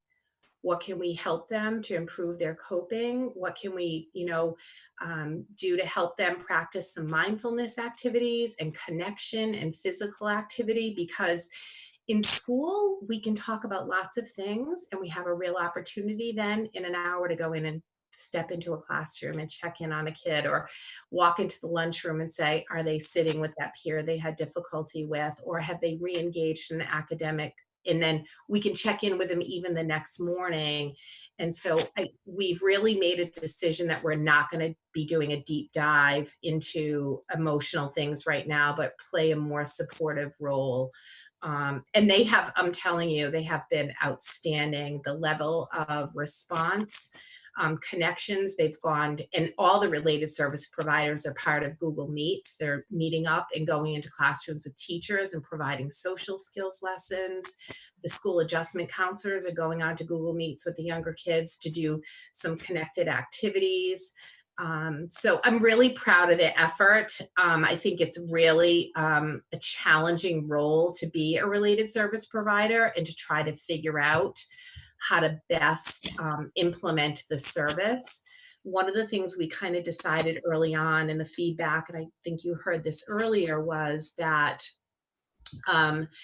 parents were getting so many emails, right? I heard this, like one of the parents said to me when I called, said, oh my God, I missed the gym teacher's email. I didn't even know that was the gym teacher. I was so busy working on the academics. And I said, oh my God, it just kind of like dawned on me in that moment that maybe as related service providers, we need to pick a different day to roll out the services and the supports that we're going to provide. So we decided that related service providers would send emails consistently on a Thursday so that they wouldn't be getting 13 emails in one day. Because I know what my inbox looks like right now. I can't imagine getting 13 emails with all these different lessons for parents. And I think sending it out on Thursday and then knowing they can have a check-in in the week and work with the related service providers has been really, really helpful, because then they can look at the lesson, think about when can I integrate that. Some of the parents with the school adjustment counseling, they see kids getting stressed. They're like, oh, we're going to go watch a movie review with Mrs. Quinn. Let's go do that now.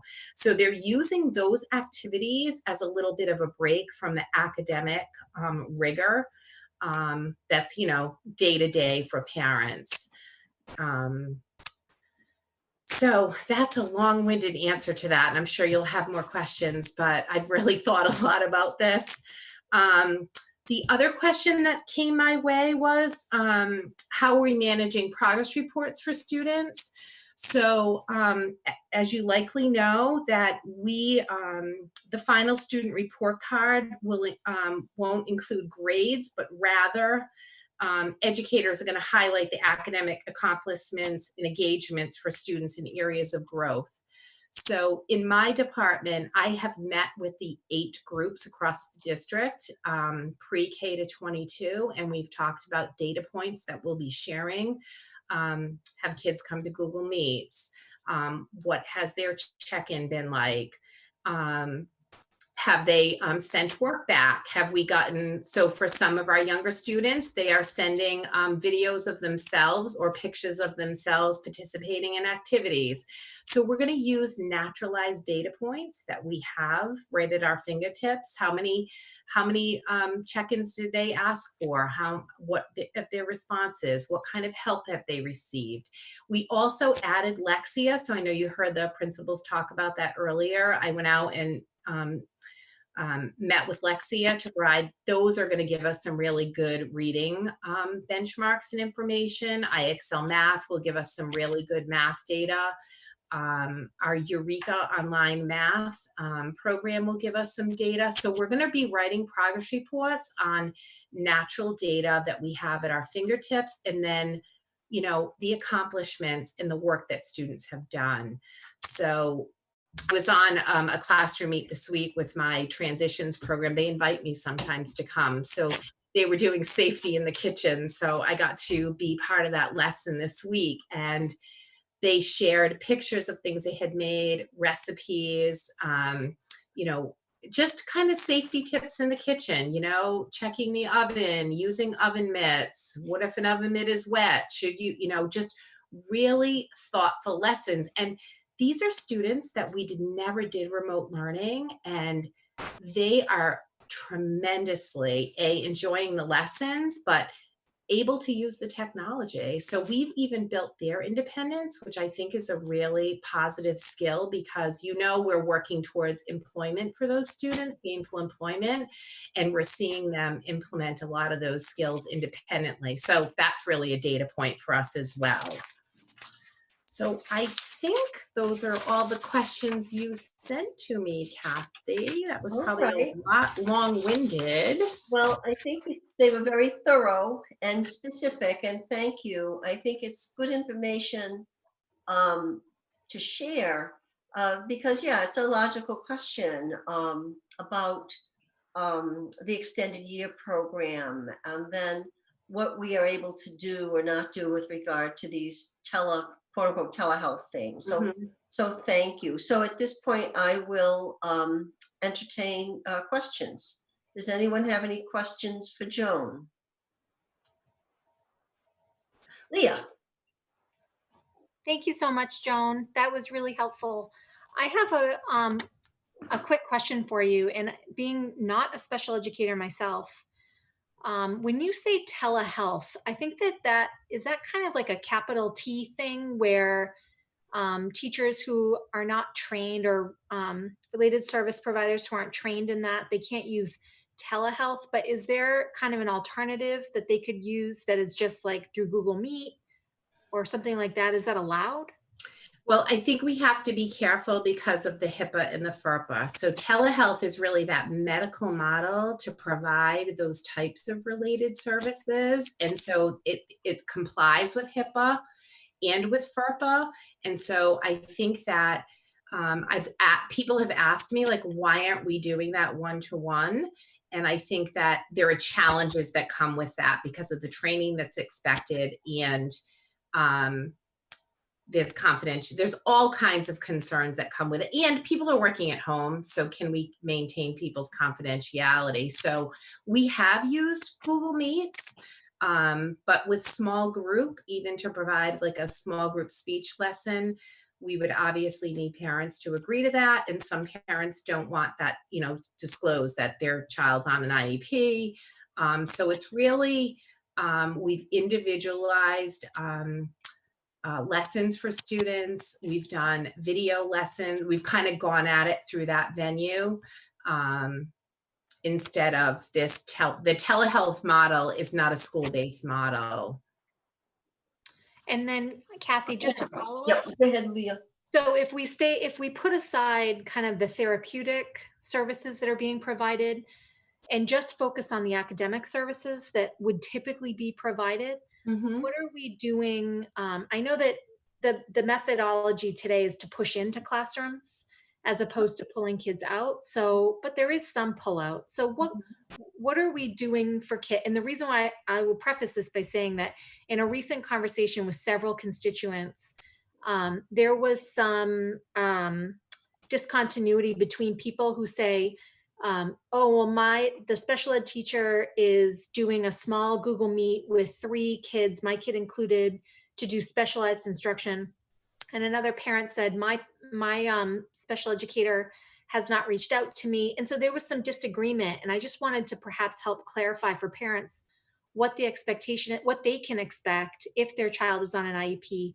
Should they be getting specialized service from a cognitive or academic standpoint?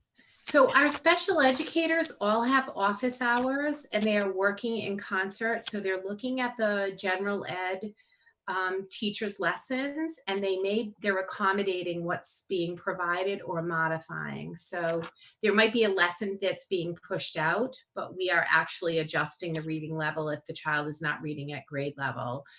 If it's a writing assignment, there might be reduced expectation in terms of what's expected, and graphic organizers might be presented. If you look at the high school, we have a Google Classroom. So some students have individual Google Classrooms because they need different types of check-ins with the special educator. Others are in that larger Google Classroom with a special educator saying, okay, this assignment was done. What questions do you have about this? So it's really different by every grade level and what the needs are. But I mean, by the IEP, they're due set, you know, a certain amount of hours, right? Yeah, so if you look at a service delivery grid, we have B grid services, which is support in regular education. And then there are C grid services. I'm seeing Mike's daughter sneaking in. She's adorable. Sorry. There are C grid services where it's small group pullout. So we have used our general ed and special ed teacher to work in small groups to kind of clarify some instructions or maybe reteach a lesson. We've used special ed teachers and related service providers. We've used paraprofessionals and special educators to provide small group in terms of instruction. So, and the groups are blended. It can be regular ed students or special ed students because I think because of the way you get remote learning, all kids sometimes have questions. So if they have similar questions, we want to service everybody at this point and support them, right? So we might have them in a small group. Other questions for Joan? Mike. Joan, thanks for taking those questions and thank you for answering them so thoughtfully. This is really less a question on SPED, but obviously includes SPED. I think as a district, I think we have to be very considerate about the emotional toll that this distance, the social distance, and the distance from peers, from adults. I mean, I see it with my kids. They have their moments where they just are fed up with, you know, not being able to contact or communicate on a real functional, productive level. And I think I say this in my own district, and I would certainly say it in my kids' district, that that's something that can probably fly right under the radar if we're not careful. And it's just something that I really worry. I've been worried about it since day one, and I continue to see it kind of grow as this period of time goes on. It concerns me, and I don't know that there are direct answers, but that's just something that I want to, you know. Yeah, the social emotional piece is really a passion of mine. I'm a trained social worker, and I think that that group is so thoughtful in what they've done. So we are all participating in training this week and next week together to really talk about social emotional planning for all of our schools in the district when we return, and really talking with teachers about we can't forget that this time has happened and kids are going to need different kinds of supports, and how can we blend in some of the learning into the classroom, because I agree with you, Mike, wholeheartedly. These kids have been under a lot of pressure. It's been a lot of change, a lot of isolation, and I think we've been all saying, like, just can't go back to business as usual. We have to be mindful of if kids are getting stuck, this can really create stress. So our goal is to kind of do a plan for each school to support all the students in the building. Mike, I want to give Brooke an opportunity to address your issue. Go ahead, Brooke. Thank you. I'm just going to spring from Joan, because we actually, Mike, we've been talking about this as an administrative team now, well, countless times at our admin meetings. So I think that this is at the forefront of our thinking right now as we go back in whatever way that we go back. So, Joan's giving you very specific, but I would tell you that we are thinking very broadly and very specifically within the district. It is not lost on us. And I too am incredibly concerned about this generation of learners having gone through this. Thanks. Mike? Yeah, and I would just add, not that this is any kind of rebuttal, but it's very easy to measure. Well, it's relatively easy to measure academic progress with grades and we can provide feedback, but how do you gauge where our kids are emotionally and what impact does it have in the short term and the long term? Right. And I think that we're looking to do some training to bring those teaching tools to really check in with kids and have meaningful check-ins of where they are every day, because I know that the longer this has gone on, personally, it's become more and more difficult for me because I think that I'm used to being at work every day. I'm used to seeing kids. I'm used to engaging with my admin team. I'm home in this house alone most days, 12 to 14 hours. It's really hard. I feel like this week it really has hit me in a way I hadn't thought about. So I want to be really honest. Like and I shared that with the school adjustment counselors this past week because I said to everyone, how are you doing? And they were all quiet. And I said, okay, I'll go first.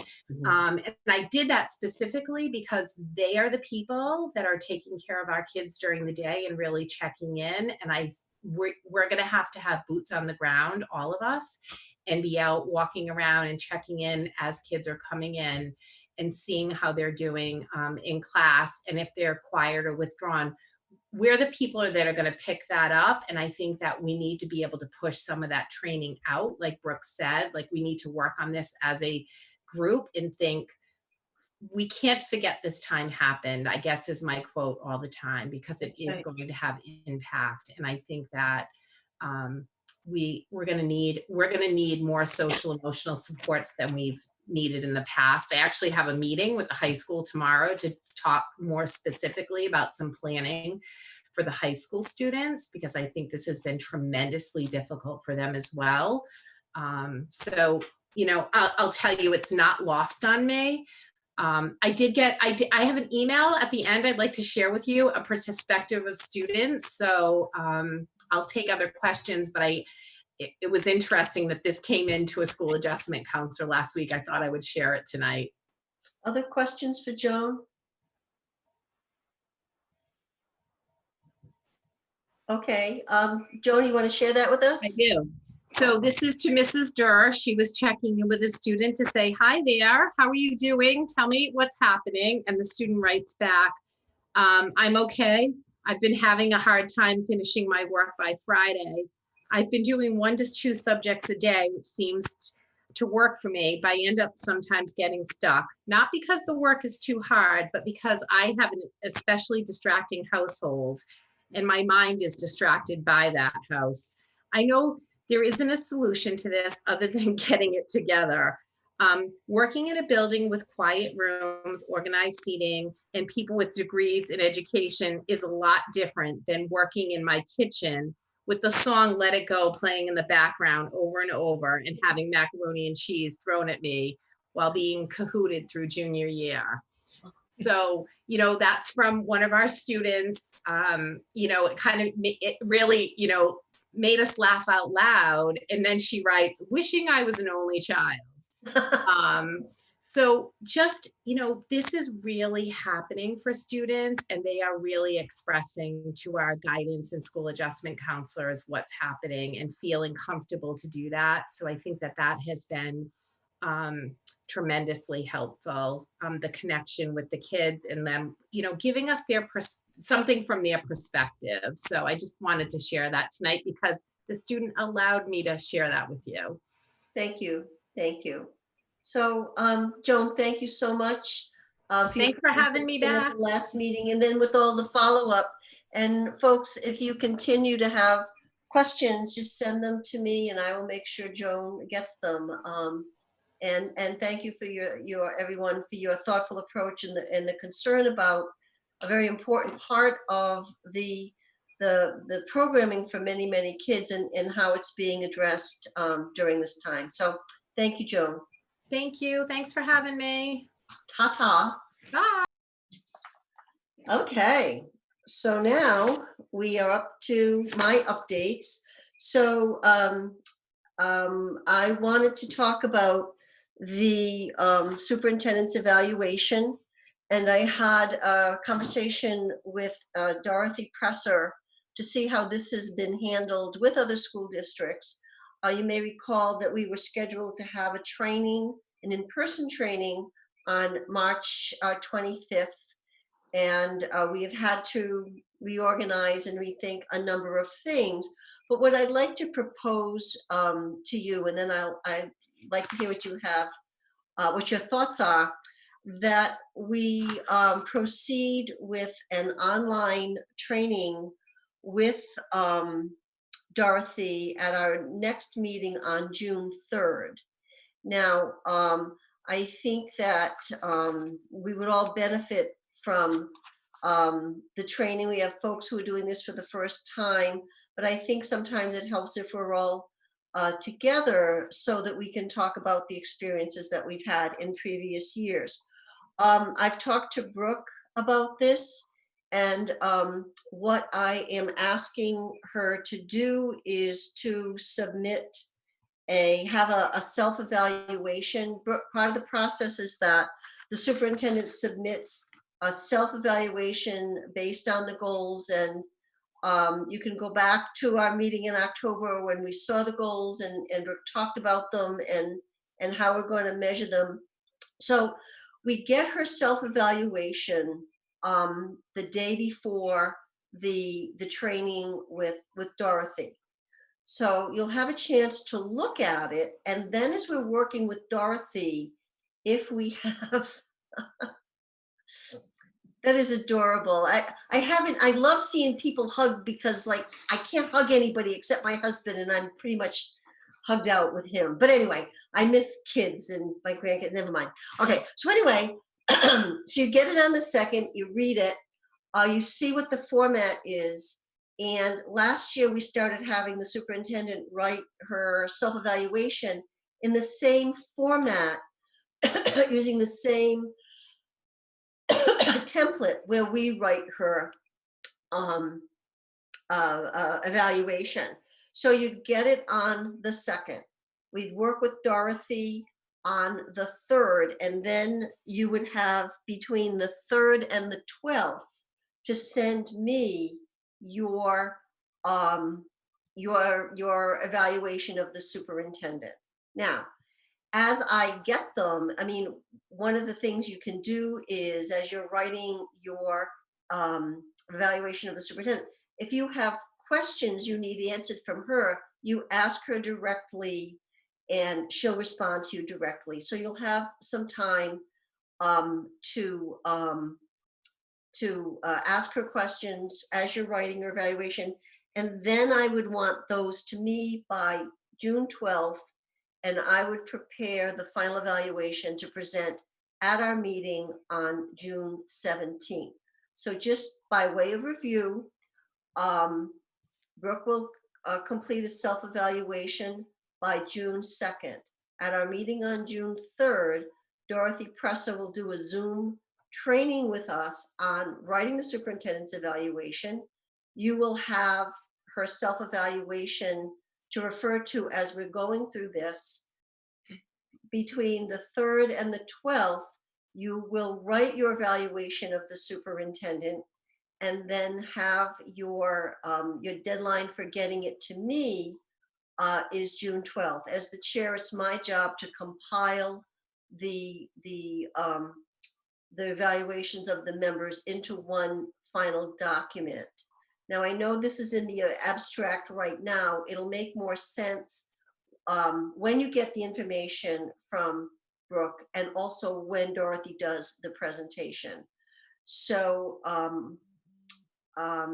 what questions or even concerns do you have at this point? Does that sound like a plan? I really don't want to let this go over this summer. I thought in previous years that last meeting in June was a retreat for us. I think we just need to finish the year, and we'll have new members by August, and I think we can have our retreat in August, hopefully in person, but we'll know what we can do as time goes on. So that's how I'm planning things out right now. At that June 17th meeting, technically my reign has expired. If we had had the by May 1st, yeah, we should have known by today who our new school committee members are. This would have been our first meeting of the new term, and to elect a new chair. So we're going to need to do that, and I would suggest we do that on the 17th as well. So a lot of information I just threw out at you. Thoughts, questions, concerns? Anyone? Steven? Yes. Stowe doesn't have its town election until the 27th of June. Right. Right. So that's why, I mean, so do you want to? You won't have a new school committee by then. Right. So should we wait until like a meeting we have in August to elect a chair? Or at least we have one right after the town election. But we don't have a meeting. What about the other towns? When is Lancaster? They're all the same. Same date. All the same day at the exact same time. Yeah. And then you don't have your new members certified yet. Right. So that's what I'd say. They would not participate in writing the superintendent's But what about evaluation? And I know, where's Brett? It's going to break your heart, I know, but you don't have to write her evaluation unless you want to. But I would like you to come to the workshop. But yeah, so Stephen, if we're not going to have our new member, we got to write the evaluation anyway. So we can. That I understand. Yeah, I understand the evaluation. Right. But I'm asking you about the election with new people. You can't really do that until after the 27th. Sure, but we would do that. Are you saying we need to have our last meeting is June 17th? Okay. So are you saying that you think we should have another meeting just to do housekeeping when the new members come on board? We have to re-elect our chairman and vice chairman and whatever. Wait, you're not re-electing anybody, unless you have we have to elect. Okay? Oh yeah. I thought I heard you say re-elect. No, we have to elect our chairman, vice chairman, secretary, and that has to happen. That can't happen until after the 27th of June. Okay, I get it now. So we may have a special meeting once we know who the players are, just to do some housekeeping. Okay? But I will check back with you guys before that. All right. Now, what about the plan for writing the superintendent's evaluation and the workshop with Dorothy on the 3rd? That's fine. Everybody?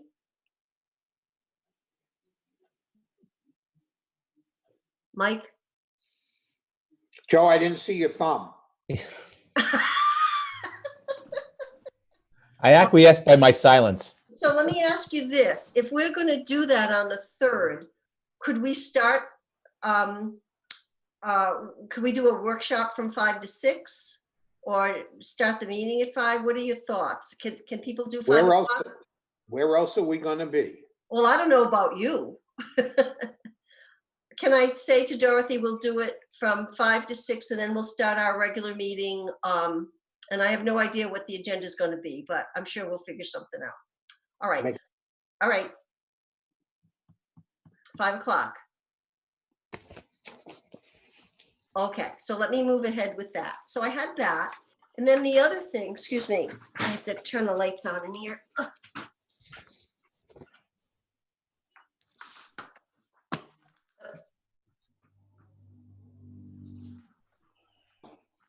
Okay, so I don't know. Is your hand up, Brooke, or you No, just? I had to turn the light because the light was glaring. Oh, okay. No, it's getting dark out. So I had shared with you guys this, MASC sent it out, that the Boston School Committee had a resolution in support of increased federal support and stimulus funding for public K-12 education. And there is a lot of whereases before you get to the actual resolve at the very, very end. And I recall that I think 2008, 2009, the last time there was an economic problem that school districts did something similar.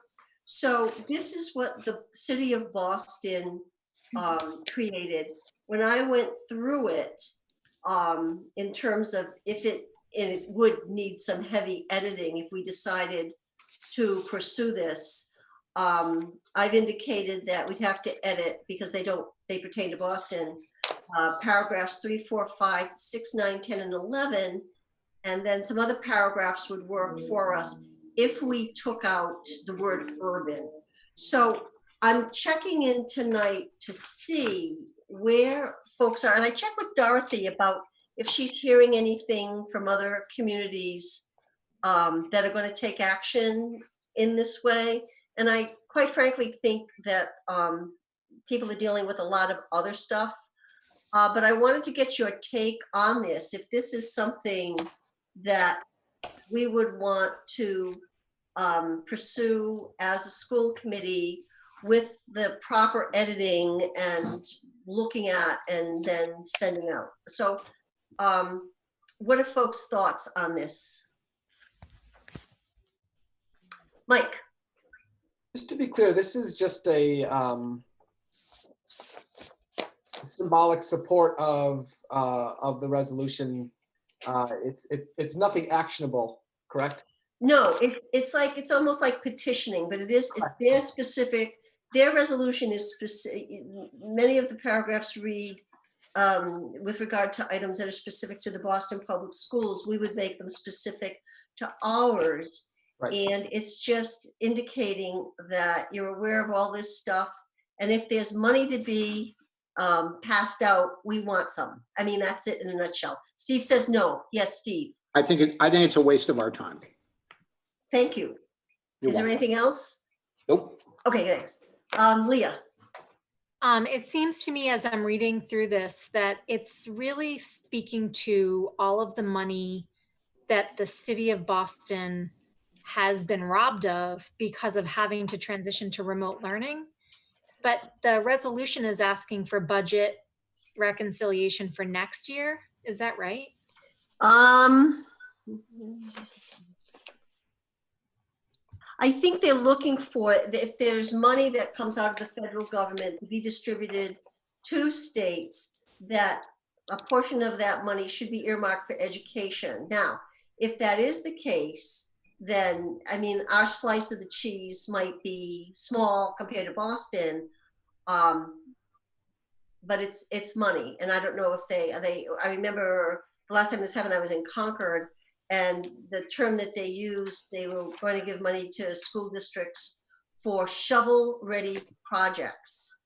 And, you know, I wasn't in the position to really, you know, be up on or in on that, but that was the terminology that was used. So if there's federal money to be given out, I think this is really advocating, or the gist of it is to advocate for it trickling down to schools, districts. So shouldn't this come through the commissioner, or like what are other superintendents saying about this? I don't know, Brooke. There's not a lot of talk about this right at this point in time amongst the superintendents, but in all fairness, I think it's just because the superintendents are so heavily involved in so much else. I think this is just not on our front burner at all right now. I mean, our goals really are just to get through this year, and we're looking to next year. Yep. And that's taking up an inordinate amount of time right now. Yeah, yeah. Any other thoughts? I think it's something that. Oh, excuse me, Elaine did raise her hand. Elaine. Okay, no problem. I mean, I'm all for it. I think that next year financially is going to be bad unless the federal government steps in somehow. So one way or another, I personally think pressure on the federal government to include some sort of stimulus or aid package or whatever you want to call it for public education in the state of Massachusetts is going to be really important. Thank you. Other thoughts? Leah. I was just going to say that I don't know that we are the pressure point here. I don't know that us putting this out has a whole lot of effect. It might just like float into the ether. I would more like to see our efforts be placed on pressuring our state legislators to spearhead some sort of statewide something. Okay. And I think the idea is that it wouldn't just be the Neshoba Regional School District sending this out. I think the idea was to get school districts from across the state to engage in creating one of these and sending them. And it doesn't, sending it to the federal government does not mean you can't send it to the state as well.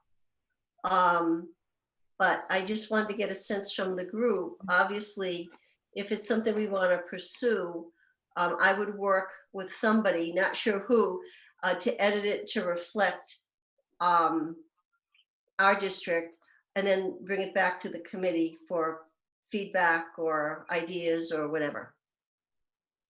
Mary. Did this come through MASC at all?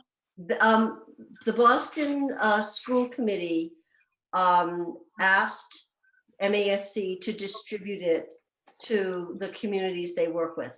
Okay. So I certainly think it's worthwhile. You know, I agree with it.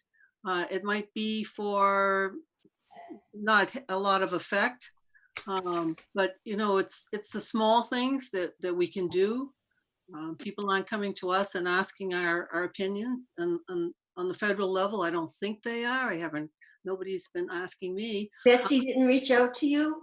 Not yet. So, but this is one of the things that we can do. We can petition. Okay.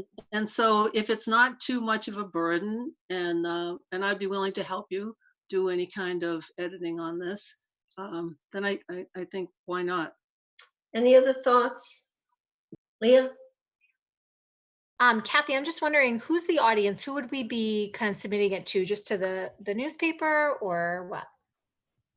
No, I think you send it to the, they voted, and I'm sorry, it's supposed to be directed to, it's in support of increased federal support and stimulus funding. So I would think that it would trickle up through our national representatives. But I would find that out. But I remembered it. It stuck with me because I remembered going through this in 2009 or 2010, whenever the last thing was.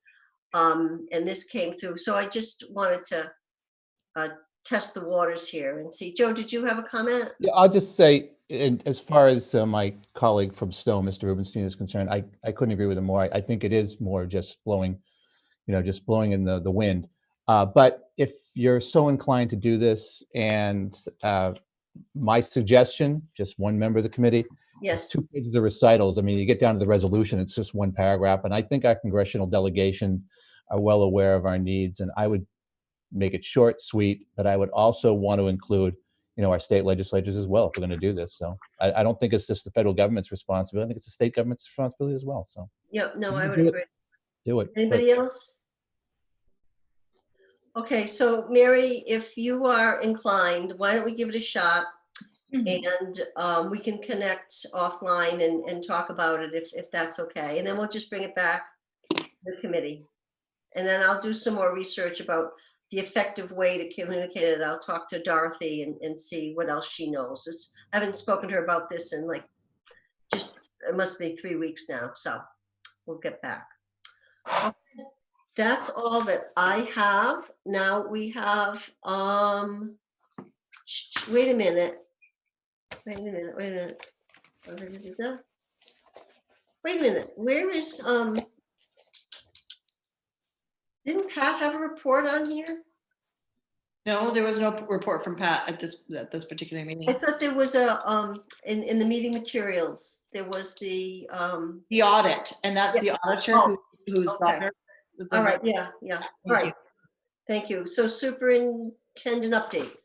And I recognize that Mr. Lowe is here, and I know that we should be in executive session right now. So I think what I'm going to do is just almost do one-liners through this, because I know that everybody can read. So I'll just touch base really quickly.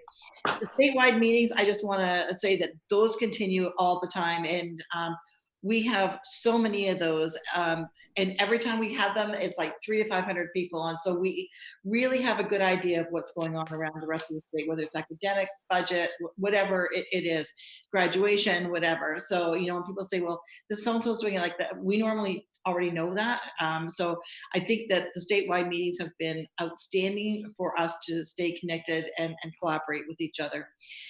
Reopening right now, I know we got an email from a parent this week, just, basically saying just reopen, like, kids don't have to send their kids, their parents don't have to send their kids. And it's like, it's not that simple. If you just go and open the doors, even for us to, get everything organized for the parents to pick up all of the students' things was a huge undertaking to orchestrate.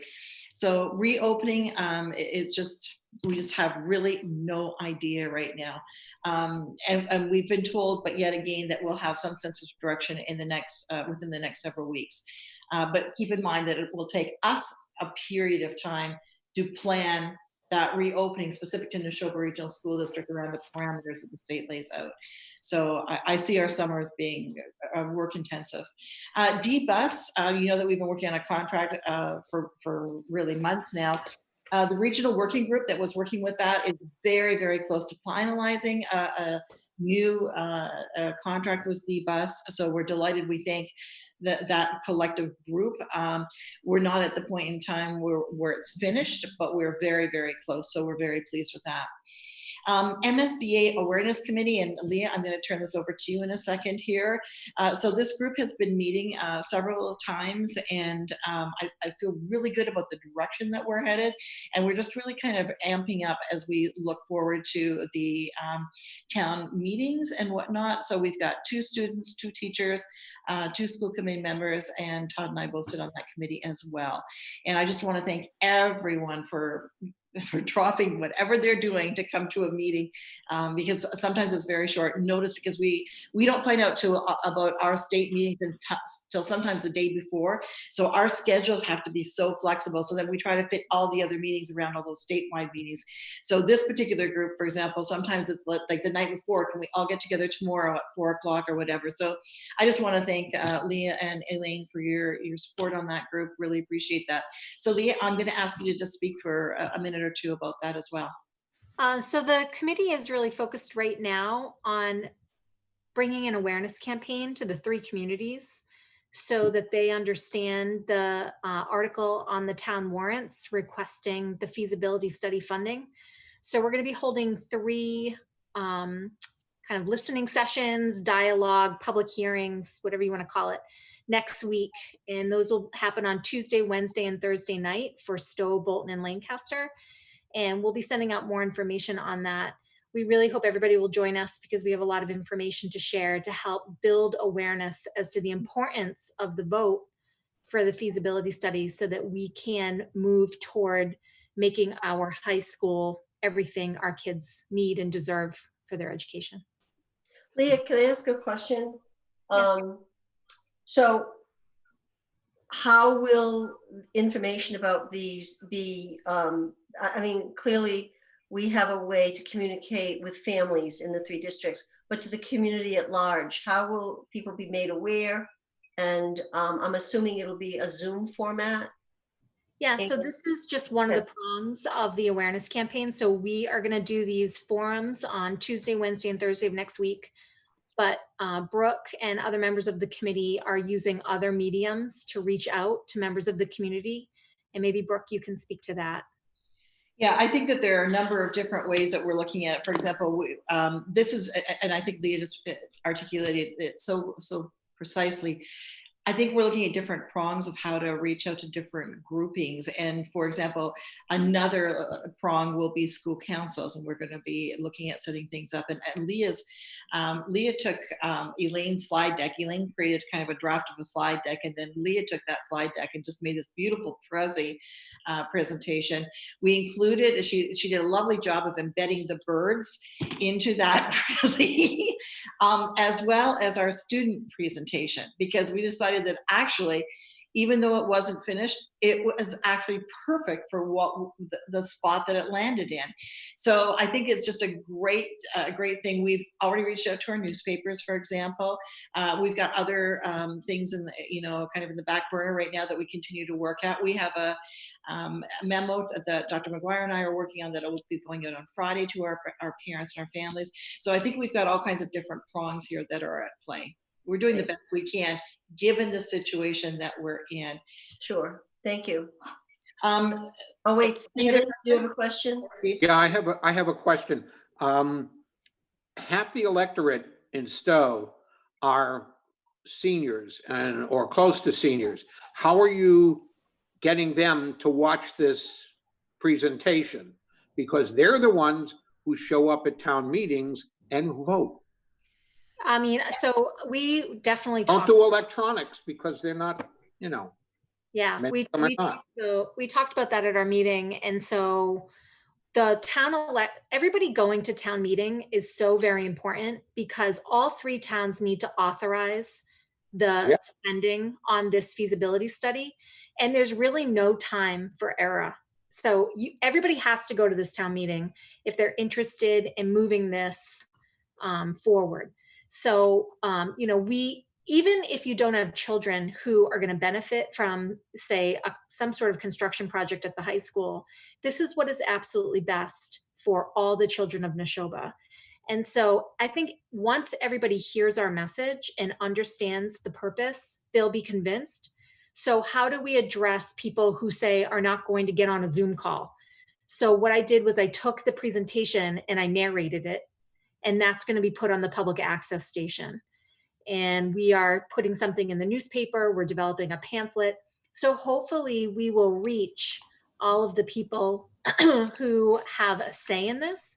Now, that said, who shows up to town meeting is also a total yard sale right now. So, you know, these times are very difficult. We hope that people will, you know, see clear to find their way into these town meetings and vote in favor of that article. Okay. Okay, thanks. Thank you, Leah. Thank you, Leah. Yeah. So the next thing for me, a collection of student belongings, as I was just mentioning earlier, this has been quite a mammoth undertaking for everyone that's been involved in orchestrating this.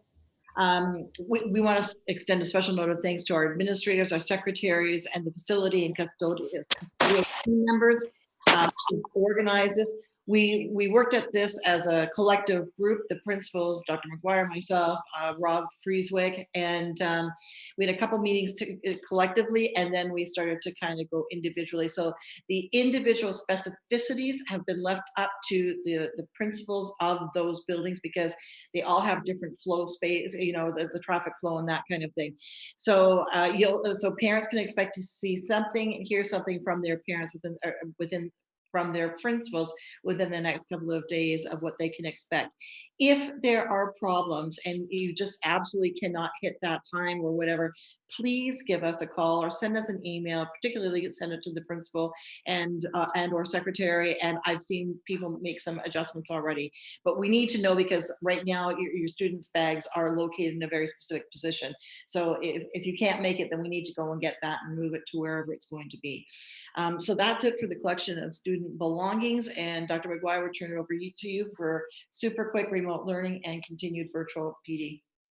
Sure, and some of this I spoke about earlier, so similarly, I'll be quick. We're continuing, you know, to unfold and enhance our remote learning module. Like as I mentioned earlier, we continue to add several digital tools to the online instructional tools tab on our website. I direct people really to that digital tools link on the remote learning website because we've got well over 200 digital applications, anything from Khan Academy to Discovery Zone, to Newsella, that are all enhancements that we continue to add on our Learn platform, and they're there and approved for anyone to be using. In addition, as I mentioned, we opened up the we're going to be opening up the Google email accounts for grades 3 to 5 with tutorials and support for families at home. This will enhance the two-way communication that we keep speaking about. We've added video conferencing tools for our administrators with webinar add-ons. So all of our administrators are going to be able to hold virtual meetings with parents with these webinar add-ons so that for registrations, kindergarten registrations, et cetera, our administrative leadership will be able to hold those kinds of virtual meetings now. I mentioned we've updated our K-2 Seesaw virtual platform to premium access for our parents, teachers, and students to utilize in our remote module. And our online engagement continues to be tracked, particularly 6 through 12 on the Google Classroom. We continue to have an over 90% engagement rate with our kids. And the last piece is that our school registrations, all school registration forms will take place online next year, and all essential forms will be able to be uploaded and submitted through our Power School platform. So we're excited about that, that move forward. And that's the last thing. We continue with virtual professional development. Teaching and learning continues to, push out and promote new professional development opportunities for teachers and administrators, particularly around remote learning, virtual learning, and social emotional learning and transitioning, particularly as we go into the summer and into a new year. Particularly NEAS, the New England Association of Schools and Colleges, has offered a tremendous amount of webinars and workshops for our administrators and teachers that have been fantastic, as well as Research for Better Teaching, located over in Acton. There's been a lot of resources offered, a lot of sharing and collaboration amongst a lot of educators across, really across the nation. So we've been attending those. And then finally, we're currently in the process of developing our summer academy, in which we'll be offering and delivering professional development on those same topics for teachers, specifically focused on virtual learning, virtual instructional training for teachers as we look towards the fall, and then again that support for social emotional learning as it's related to our first goal in our district improvement plan. Okay, thank you. Any questions for Todd or for Brooke? Elaine. I just wanted to make a quick suggestion. Something that Joan said sort of triggered it in my head, and she posted those great videos, and I actually went onto the website to look at the special education page with those like list of videos. It would be great to see a video bank like that for other disciplines, academic disciplines, reading, writing, that sort of thing, to take advantage of the teachers that are doing the videos for other kids to be able to watch. So maybe it's not their classroom teacher doing it, but likely there's going to be a teacher that they're familiar with, someone they've seen in the building, to be able to take it, for more students to be able to take advantage of some of those technologies. Like, for example, my daughter knows Mrs. Godbout. Mrs. Godbout has a video online right now about tying your shoes. And that like resonated with my daughter more than me trying to teach her, because she's like, oh, I know Mrs. Godbout. I see her sometimes in the hallway. So it would be great to just take advantage of the content that's already there, and put it for families to be able to use as well. I think it'd be really helpful, especially over the summertime when, you might see a slide, or people might need some refresher classes. My cousin teaches math in Leominster, and she's been posting the videos of her lessons as well, just like on Facebook for anybody to use. So it would just be nice to see a collection of something like that. Maybe we create a new link on the remote learning site that's just specifically tied to, videos. Yeah. Great. Thank you. Thanks. Other questions for Brooke or Todd? Okay, seeing none, we will move on to the consent agenda. Elaine, would you make the motion? Yes, I move to approve the consent agenda of May 20th, 2020, containing the warrants of May 22nd, 2020, and the meeting minutes of May 6th, 2020. Can I have a second? Second. Leah, second. All those in favor? Oh, we have to do it. I think because we're remote, we have to do it by roll. Is that correct? Okay. Leah? Yes. Kathy, yes. Joseph? Yes. Elaine? Yes. Mary? Yes. Brett? Yes. Brett? Yes. Okay. Let's see, Steve? Yes. And Mike? Yeah. Thank you.